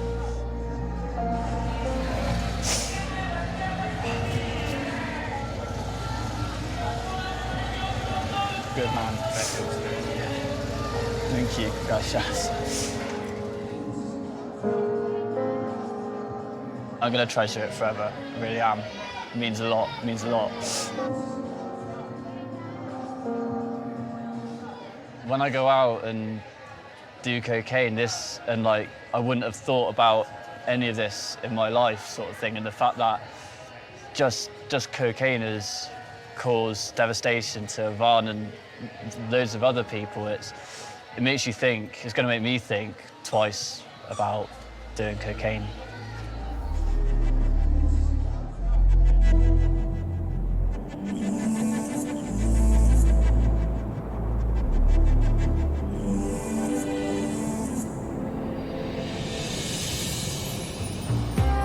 Next time, how the influx of high-strength Colombian cocaine is overwhelming Britain. Hello. Send me the postcode, I'll give you an ETA. So that's how it works. Cocaine is a very, very, very intense blood vessel constrictor. When was the last time you brought some in? It comes in a couple times a week. We had a seizure earlier on this year of nearly a tonne of cocaine that had come into Tilbury docks. It started off at around a couple of grams a day. About a week before I came into here, I was 3.5 days up and I'd done 25. Don't play with your life.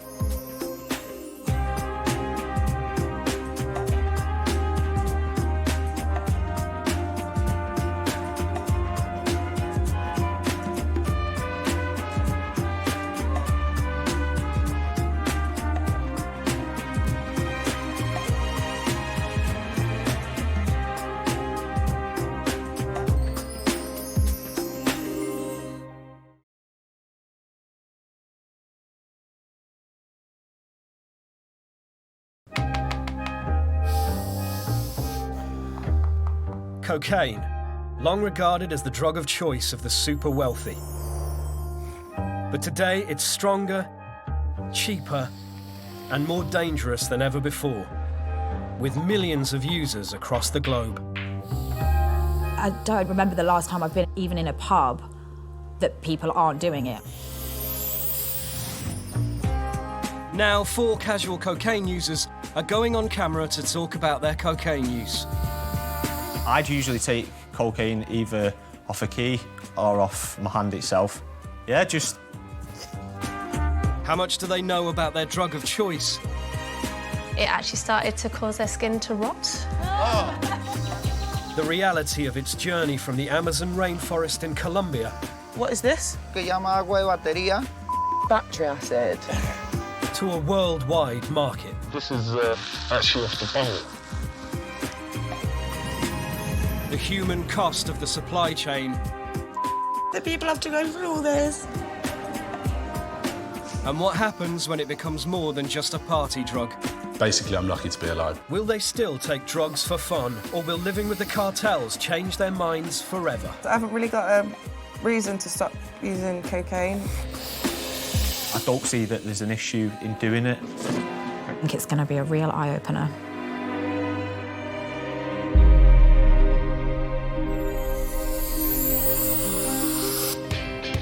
Despite it being an illegal drug, cocaine production is at its highest rate in history. Our 4 casual cocaine users were strangers, brought together from across the UK. First, public relations consultant Amber. The majority of the time when it comes to doing coke, it'll be friends who do the deed of the picking up. I've done it once or twice. Once dressed as a chicken. Airport load operator Louis. Working in an airport itself, obviously you see young groups of girls, lads going out to Ibiza or wherever they might be going. I've seen people taking cocaine in the airport itself, in the toilets. Model and makeup artist Chanel. One of my more interesting nights that I've had out on it was a time that me and my best friend, we went on a double date to the Lion King. So we were up singing and dancing along, and then obviously it's very quiet in a theatre, so all these people are looking at us like, shh. It's like, just because you don't know the dance moves, don't hate on us. And supermarket worker Troy. The best thing about cocaine is just how easy it is to get hold of, and everyone does it sort of thing. It's like the norm to do cocaine on a night out. So far, they've learned the cocaine on Britain's streets is now 4 times stronger than 10 years ago. 78.5. Wow, that's impressive. I was thinking it'd be 5–10% max. And in Colombia, the world's #1 supplier of cocaine, they discovered more was being produced now than at any other time in its history. You know how much we pay for a gram at home? No, it's £100. Ah, éramos ricos. With the cartels exporting record amounts by air, by land, and by sea. How much cocaine would you be able to fit on a... Una tonelada más o menos. And they realised the pain the cocaine war is causing by remembering a fallen soldier. Esto fue una pérdida de tiempo y de vidas que no le voy a regalar esta placa. Are you sure? ¿Estás seguro que lo quieres hacer? Sí, claro. Just one of 260,000 Colombians killed in the name of cocaine. Wow. Have to think about these things, that there is a much bigger picture going on than just being in the pub on a Friday night. After 2 weeks in Colombia, they're now back home to investigate firsthand what's happening on the streets. What effect is this new super-strength cocaine having on the country and the people who take it? Today, Amber is in London and Troy in Bristol. What I've heard is, I don't know if it's accurate or not, but most £20 notes have some sort of trace of drug, and it's usually cocaine. Both have cocaine testing swabs used by customs officers around the world. People often take cocaine by snorting the drug through a rolled-up banknote. Microscopic traces can be left in the creases. In its life, a £20 note will be passed between 2,300 people. Will any of those previous owners have used the note to snort cocaine? You all right? Oh, hello. Don't suppose you wouldn't mind me testing one of your £20 notes, do you? No, not at all. The swabs can detect trapped particles that are 1,000 times smaller than visible to the human eye. Do you have a £20 note on you? As long as I don't have to hand my own £20 note in for evidence. 2 lines, however faint, indicate possible presence of cocaine. I mean, it's already coming through. That's quite surprising because you never think that, the money you have in your pocket has cocaine traces over it, A study by the Forensic Science Service estimated that within 2 weeks of entering circulation, every single banknote in Britain will be contaminated with the drug. So we're just going to put that all over the banknote. So, yeah, it's positive for cocaine. Put trace of cocaine on your note. Gosh, I'd never have believed. No, you wouldn't have thought, would you? No. But you weren't expecting this today. Is it surprising? I assure you I'm innocent. No, I believe you, I believe you. If it's positive, a line will show up on this left-hand side. We may have just found one of the first banknotes in London that hasn't tested positive. I think it's on your note, so... OK. Have you just got it out of an ATM, or...? I've got a currency exchange office in Melbourne, Australia. Oh, OK. The only banknote that tested negative was a brand new one, issued on the other side of the world. That's one of the fresh ones. Yeah. And it's clean. Banknotes aren't the only everyday item used to take cocaine. Credit cards are often used to prepare it for snorting, and any surfaces they touch may become contaminated.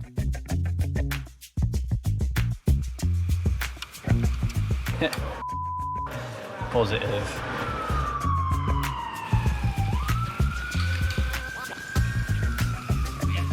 It just shows that it is actually everywhere.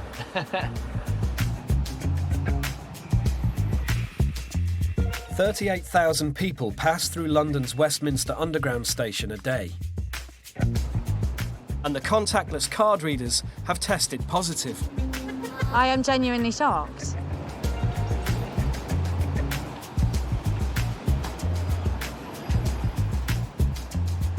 Some users are so brazen, It's positive again. they'll even rack up lines just a few hundred metres from the Houses of Parliament. If it's at Parliament Square in a phone box, it's got to be everywhere. Britain is experiencing a cocaine epidemic. And masterminding the country's response is the National Crime Agency. Amber has been granted a meeting with the manager of operations, Vince O'Brien. So we work closely with partners internationally to tackle the gangs looking to supply cocaine into this country and to disrupt those gangs in the most efficient and effective way. So over the last 12 months, we've had seizures of over 2 tons of cocaine in small vessels off the south of England. Most of the Colombian cocaine arrives here by sea via Europe. In total, the authorities seized 5.5 metric tons of the drug in 2016. The following year, seizures were down almost 40%. We don't measure our success in terms of how much cocaine we seize. We measure our success in terms of the organised criminal gangs that we're disrupting and making sure that we do that effectively. It means working with partners to help tackle demand for the drugs in the first place. And demand is skyrocketing. 5 times more people in Britain use cocaine now than 20 years ago. We have a demand for cocaine, and that brings with it a significant amount of criminality and harm. And I think the thing that's been particularly prominent this year is the impact of serious violence on our streets, where we've had rising amounts of knife crime and firearms discharges, and significant elements of that are linked to gangs competing for drug supply in a violent way. Every single line of cocaine comes with significant levels of harm and exploitation. It's the organised criminals, the underworld of this is just shocking, to be honest. It's not just you as the end user having a good night out. There's so much more going on. There is an underworld. Groups that are highly organised and incredibly secretive. They rarely lift the veil on their illegal operations, until now. Are you nervous about meeting him, or...? I'm a little bit anxious because I don't have a clue where we are. One individual with insider knowledge of the cocaine trade has agreed to meet Louis and Chanel at 2 a.m. in a secluded location on the coast. Like, say he could have people like waiting around and stuff, and like we'd be none the wiser.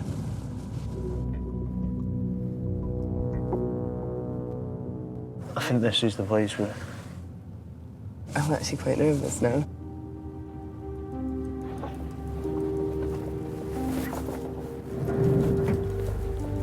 In 2017, cocaine was the most commonly seized Class A drug, with Border Force, NCA and police capturing 15,000 shipments. Yeah, I think he's there. Yeah, there he is. Maximum penalty for drug trafficking cocaine is life imprisonment.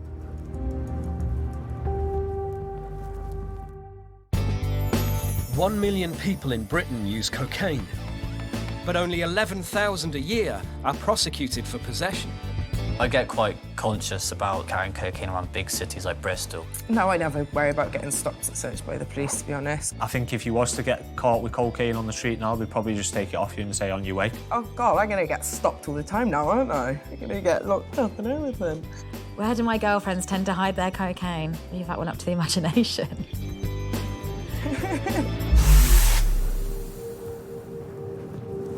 This is the guy, isn't it? Gotta be. Someone else. At an anonymous location, airport load operator Louis and model and makeup artist Chanel are meeting a vital link in the cocaine supply chain. Louis, nice to meet you. Nice to meet you, Chanel. Nice to meet you. So what exactly is it you do? Import cocaine, yeah.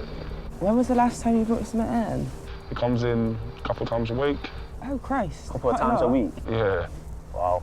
You know what I mean? You get the massive shipments once every 3 to 6 months. Right. But you get good shipments coming in regularly, you know what I mean? And how much is that? Yeah. Like... Regular, we get about, say, 300 keys a week. This is actually off the boat. I mean, that's why the pier was a good choice, because if these do come, I can just track it. Shut that amount. This is a good weekend, mate. We're talking about. Good weekend? Oh my God.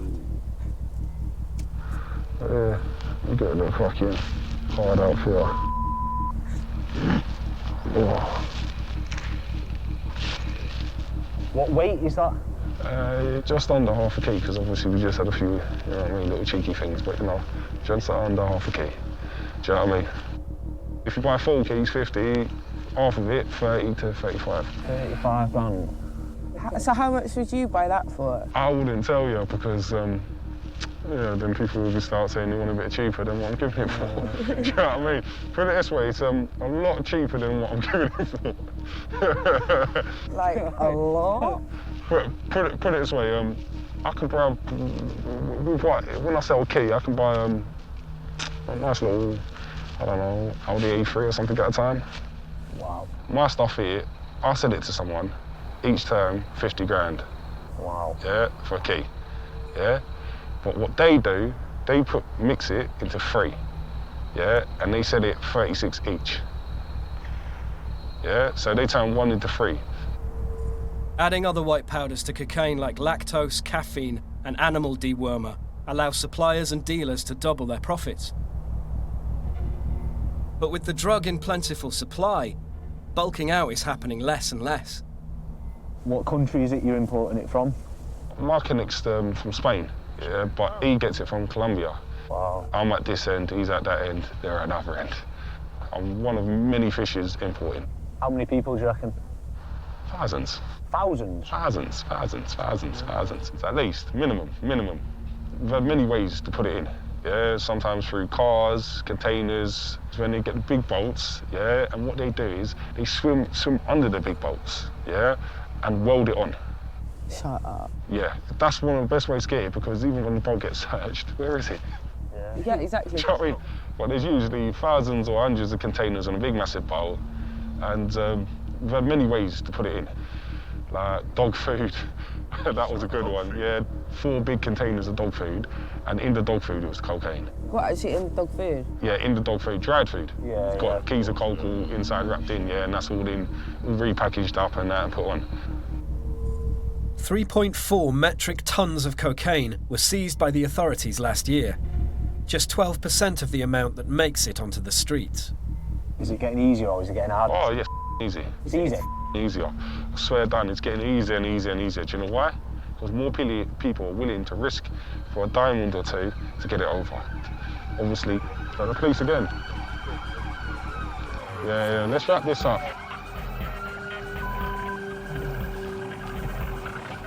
The smuggler decides the police in the area are just getting too close for comfort and leaves. That was crazy. Well, he said there's a lot of police around the area, so obviously he's always on the lookout. Yeah. But like he said, he'll just chuck it over the sea and then there's probably no chance of catching him then. Just mad, even just seeing somebody with that amount is just crazy. Nuts, especially when he broke it open and it just went everywhere. Yeah. Yeah. He's carrying around 35 grand worth in his fucking back pocket. Yeah. What's he got? What's he got coming in on the boats? Yeah. Once over the border, cocaine will pass through a network of criminal gangs, each paying more and more for the product. A kilogram of the drug costs around £2,000 in Colombia. Once it's broken up and sold to punters on the street, it can fetch up to 100,000. Despite it being an illegal drug, cocaine production is at its highest rate in history. Because it's so easy to get hold of, you can send a text and you've got someone on your doorstep with cocaine in half an hour. I think the reason dealers get into dealing cocaine is the money, the lifestyle, the girls. It's easy money, and it's a lot of money.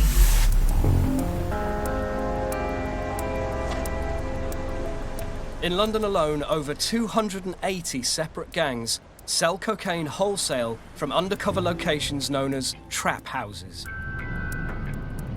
We've been told we're going to a trap house somewhere in London, I don't know where.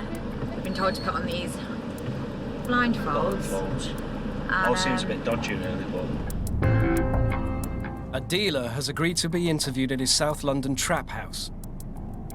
The driver is known and trusted by the gang, but Louis, Amber and the crew must arrive blindfolded, so the trap house's location can remain secret. This is the sort of stuff that makes you a bit edgy, because obviously you don't know where you are, don't know what's going on. It was very uncomfortable.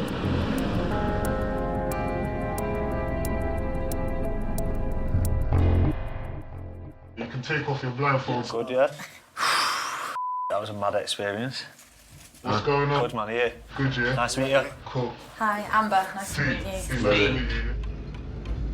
This anonymous flat is one of potentially hundreds across the country where imported cocaine is weighed out into small quantities of a gram or less.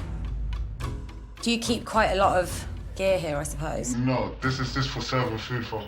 Right. You have another place for holding food, that you know. So you don't want all your eggs in one basket. Yeah, of course. So do people who live here as well? People can live in a trap house, yeah. Could be somewhere that you rent. Right. It could be like a girlfriend's house. It's just a place that you feel safe. 1 minute. Hello. Yeah, what's going on, mate? You right, yeah? Cool. What's going on, bro? What's going on, fam? You right, yeah?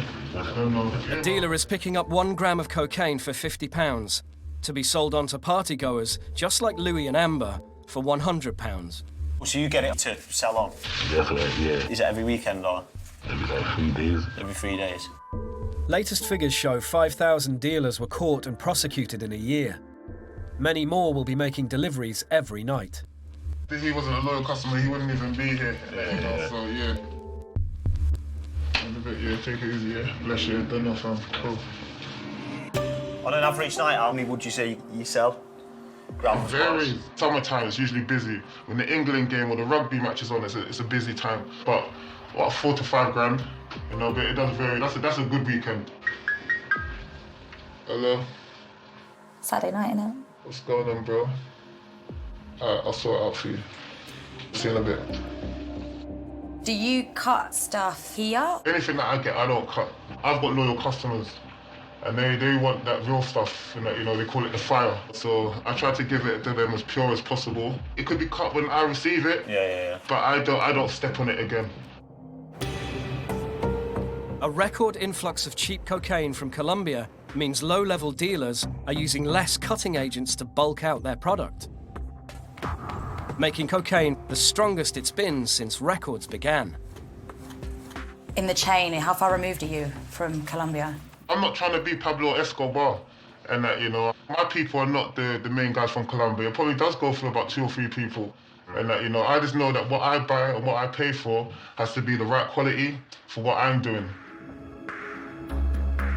A lot of people out there would see like what you do as a really bad thing. Yeah. That you're all bad guys. I enjoy it. Like, you see, like, I enjoy it because I'm providing a service, so I feel like I'm doing a good thing. When I turn up to like little house parties and that, the girls love it. Like, I come and get the party started. Yeah. And when I turn up at places and I've got the product, I've got the C, like, I'm the man. I think if all of them was like that guy we met, then everybody would get along, but obviously a lot of the street dealers are turning to violence. And there's a lot more to it than just this guy. Next, stronger cocaine means addiction is through the roof.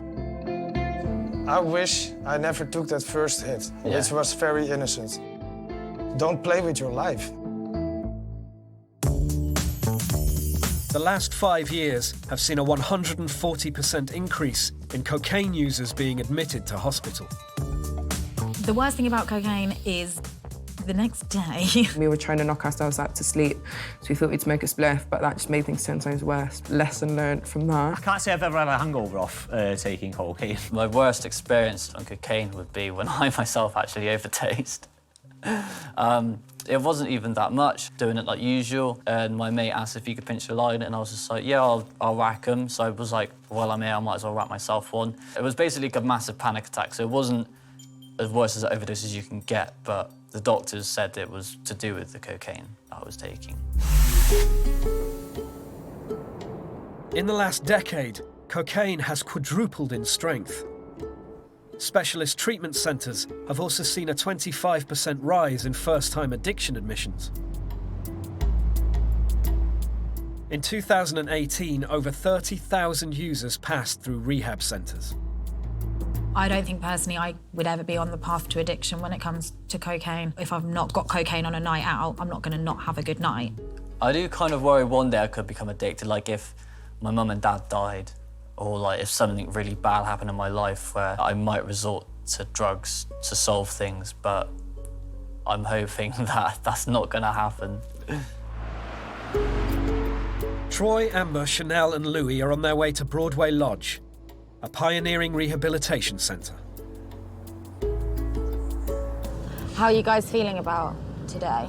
A little bit nervous, you know, but I don't really know what to expect. Personally, I don't see how you can get addicted to cocaine, but obviously I've seen it in the past, and we're going to visit people who obviously have been addicted to it.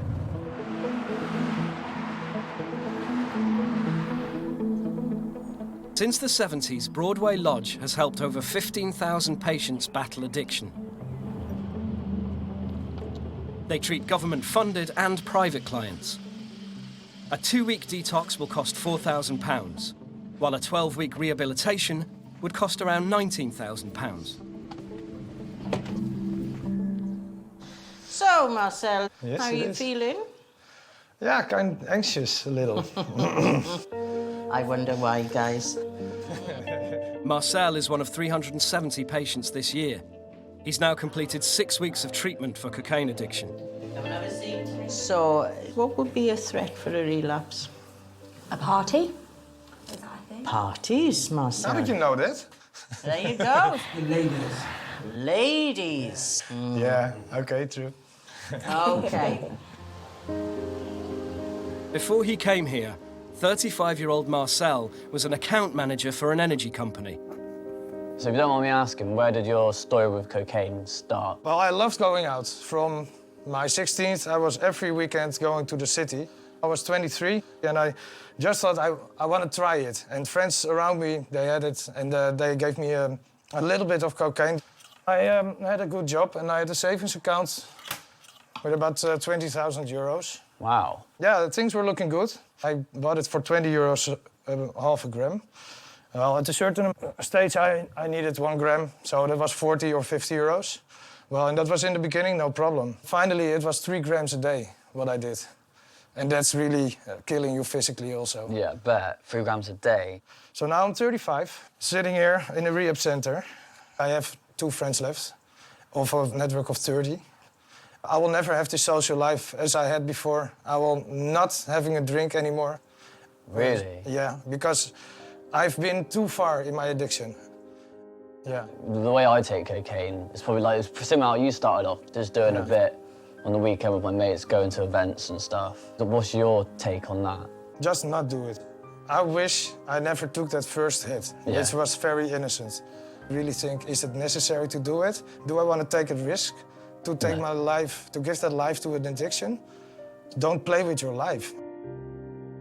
I respect the fact that Marcel, he's willing and to sacrifice things in his life to overcome what cocaine has done to him. The fact that I could lose my friends and have to quit out aspects of my social life, like partying and stuff. Chrissy was once an addict herself, but for the last 20 years, she's been a counsellor, helping others to see the harm drugs can cause. People talk a lot about rock bottom. Everybody has their own rock bottom. You know, it will be different. So it's a person comes here when they've had enough. They want to change their life. So obviously, me and the rest of the guys admitted openly that we do or have taken cocaine in the past. Yeah. How risky do you think that is, the recreational cocaine side of things? You know, there's nobody in there, in Broadway Lodge at this moment, who ever thought they would be an addict and have an addiction. And everybody, I think, starts off socially doing something. But if something's causing you or other people harm, you have a problem. And a lot of the time, if you have that addictive personality, you won't notice that. I've always said I don't have an addictive personality. But as you've just said, you actually don't know if you've got an addictive personality until you've got it. And at that point, there's no reversing it. So I guess what you're doing is you're playing Russian roulette with your life. That's such a mad way of putting it. Yeah. That Russian roulette analogy is really sitting with me. Addiction can take hold of anybody. And seeing Marcel sat there today, you just wouldn't think. So, like, he looks so healthy and he's so charming and friendly. And if anybody's having any doubt in their mind as to whether they've maybe got a problem, well, you probably do, else you wouldn't be thinking that. To me, I don't even see what the bloody point of taking cocaine is anymore, really. Will was married with 1 child and working as a barman. He started using cocaine socially, then took more and more to deal with the late-night shifts, but has since made a full recovery. Cocaine really was the primary thing for me. I kind of used and abused it for about 18 years. Every single day? Every single day. I mean, I'd been kicked out of my house by my wife. I had a 1-year-old son who I couldn't see. My family weren't interested in me, so I was pretty much living out of my car. So what was it you was doing that on a daily basis? It started off at around a couple of grams a day. About a week before I came into here, I was 3.5 days up and I'd done 25. And at that point, well, basically I'm lucky to be alive, put it that way. To actually have the courage to come here and even say you're an addict is just like a massive thing. Like you, looking at you, you just look like a genuine guy who's like, you do honestly like... It's hard to believe. There is no kind of stereotype, really. I had it in my head that there was before I came here, I'll be honest. And you walk in the door and you kind of judge people, but this place teaches you that you should never really do that. It's a disease at the end of the day, and it can affect absolutely anybody. Obviously, it does hit home that personally, I don't think I could find myself in that position where I was addicted, but you never know. Anybody can be addicted in the end. Alan is a counsellor who's invited Chanel to talk. She's been opening up about her relationship with cocaine. One of the things we talk about a lot here is at the root of my problems with drugs and alcohol is I do what I want to do when I want to do with it, and if anybody has a problem with it, I'll get Yeah. Do you want to describe how that made you feel and why? just makes you feel a bit selfish, to be honest. That as much as you think it's my life, I'm going to live it how I please, you also like, okay, you also do need to take some sort of consideration to those around you.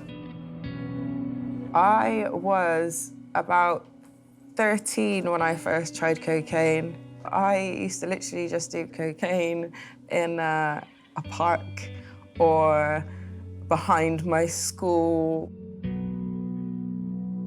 Over the years, I've learnt to put blinkers on and block out what's going on around me. There's that saying, the truth hurts. Oh, yeah. And I recognise in that moment there's a part of me, perhaps, that might be being selfish. Yeah, completely agree with you. But then I'm also that person where I don't like to be I will not judge people, so I don't like to be judged. I've always been a bit of an outcast. I've never really fit in anywhere. I'd say I was very quiet. I was pushed around a lot. I was bullied a lot. Did you have a difficult childhood then? Yeah, where I grew up, it was like only a couple of families that had any ethnic background. So I grew up with like a lot of racial abuse and stuff and just a lot of bullying growing up. When you were like little and stuff, having people trying to put like fags out on like you and your sister and stuff and spit at you and that and call you like, telling you to like back to Africa and stuff like that, obviously it's not really ideal. So will you go away after all of this experience and take a space to reflect on it? Oh yeah, of course, of course. I'm the type of person, I like to self-reflect.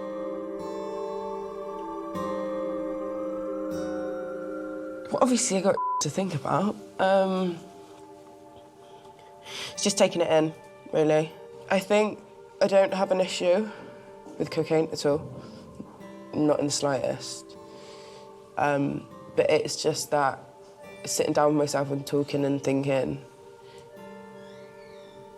if you don't actually need it, why the are you even going to take it just gigs on the odd occasion? What's the point in that?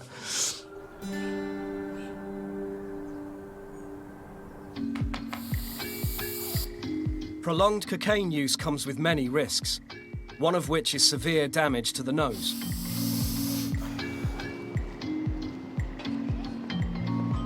Louis is visiting a specialist nose reconstruction clinic in Amsterdam, where many British patients go after exhausting options available on the National Health Service. Morning, Louis. Hi, come Nice to meet you. Come in. Here, surgeon Dr. Callum Farris deals with all kinds of nasal problems, including some of Europe's most severe cases of cocaine abuse. Okay. 26-year-old Louis has over 10,000 followers on Instagram and is a man who looks after his body. He's here to learn how extreme cocaine use can affect one's appearance. I'd suppose that it does worry me a bit taking cocaine, especially when in the future it could damage you, something what I don't know. Cocaine is a very, very, very intense blood vessel constrictor. So it constricts the blood supply. Right. And that starves the cartilage of nutrients, and the intervening cartilage can then die. Wow. And you end up developing a hole. And that's what we call a perforation, a hole from one side of the nasal cavity to the other side. So this is another view of a perforation. You can see that the cocaine has eroded that hole. God, it's quite a big hole. Well, we would say that this is actually quite a small perforation. That's probably about it's probably about 1.5 to 2 centimeters, but then you can get greater than 3 centimeters. Small septal perforations can be repaired for £8,000 using cartilage grafted from the ear. Larger holes can cause the nose to collapse, requiring 3 or 4 operations using rib cartilage and skin grafts, costing up to £30,000. How often or how long would you have to use cocaine to get some sort of hole? Chronic use on a regular basis, over several years, Yeah. there is a risk of developing, a perforation, and that perforation can enlarge. Chronic cocaine use can also cause saddle nose deformity. This occurs when the nasal septum is too weak to support the mid portion of the nose, and it caves in. Dr. Faris has produced a model of what Louis' nose could look like if he fell into cocaine addiction. This is a 3D printed model, and what you can see here is that the tip is coming up. Wow. And when you pressed on the nose would be totally soft. You'd be able to press it all the way down. That's crazy. Would you struggle to breathe at this point? Yes. I hope it never looks like that. It's just like a shocker that it can actually get to that stage where your nose is falling off. Next, the tragic toll super-strength cocaine is having on families. Every single day it hurts. I wouldn't wish this on anyone.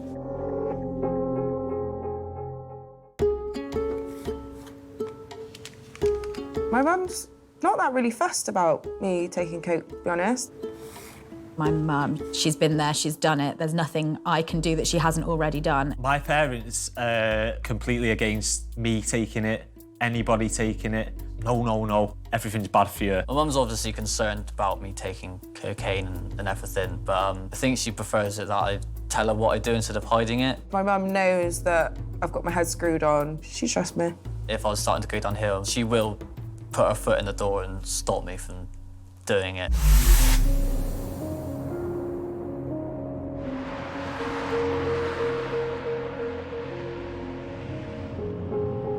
Last year, over 400 families suffered the catastrophic consequences of cocaine use.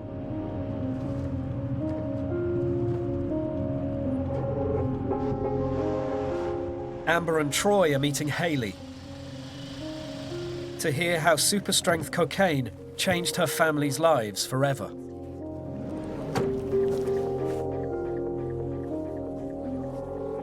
Hello.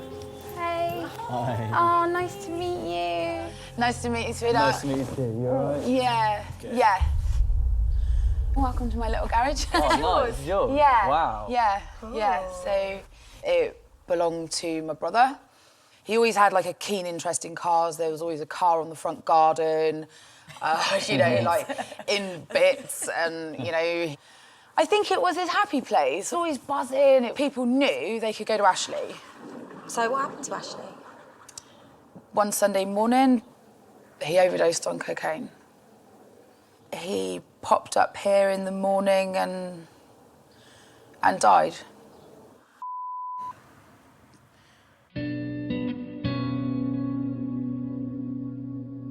Like Amber and Troy, Ashley was a casual cocaine user who used to have a few lines with friends on the occasional night out. Over time, he'd take more.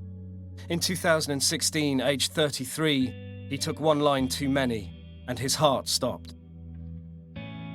You still can't process that it was the cocaine that killed him, which is crazy. No one knew how much cocaine Ashley had taken the morning of his death. It's believed the drug had built up in his system over a few days, and just a small amount then pushed his blood toxicity to a fatal level. Nobody dies of it, that's what we all think. That's definitely what I thought. And it was pure overdose. I wouldn't wish this on anyone. Every single day it hurts.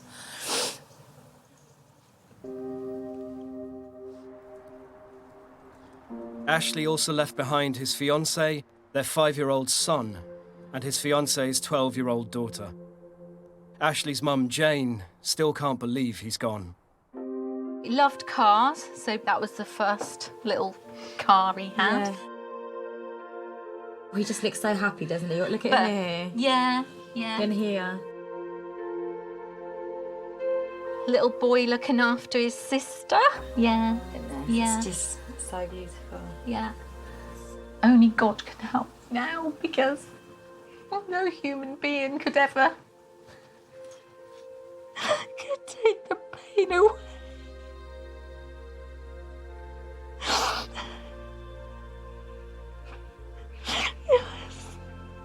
It's okay.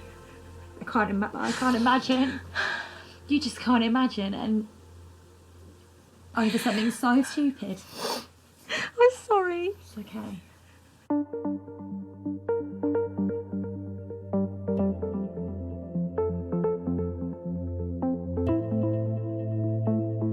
in 20 years, there's been a tragic rise of 1,500% in cocaine-related deaths. Hundreds more families torn apart each year. At the end of all this, after all you've seen and heard, has it made you think twice? Seeing the heart, the struggles it's put you guys through, the emotion. I want my mum to feel the way you guys did. And I think the fact that Coke can do that so like randomly, it's like a lottery, is definitely put me off. I hope so, because I hope so too. it is heart-wrenching.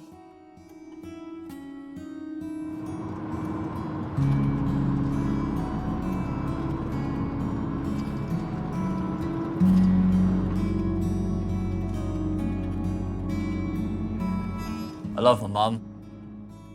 She's probably like the best person I know. She's just got a nice heart and does the right thing every time, sort of thing. She always knows what to say. Yeah, I like my mum.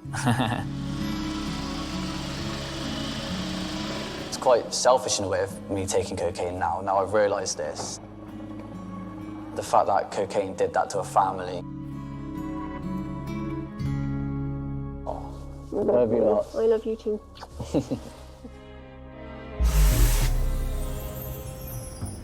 How much would like a gram of cocaine cost? That would be like £7. Wow. 1 month ago, Amber, Louis, Chanel and Troy were happy to take cocaine without a second thought. There's probably nothing out there that would make me change my mind about doing cocaine. Now they've seen for themselves the harm cocaine can do to the human body. It actually started to cause their skin to rot. In Colombia, they learnt the drug was controlled by murderous cartels. Hace 8 días maté un man porque no la hizo. Met the innocent kids the gangs recruit to fight in the cocaine war. How many children here do you think are going to end up in with the gang? Un 75-80%. And felt the pain caused when children kill in the name of cocaine. 14 o 15 años, asomó con un fusil AK-47 y quedó muerto instantáneamente ahí. When Ivan gave me the dog tags of his friend that died, and seeing him break down like that, the fact that that happened because of cocaine, that meant a lot. The thing what's made me think is seeing the people who are recovering.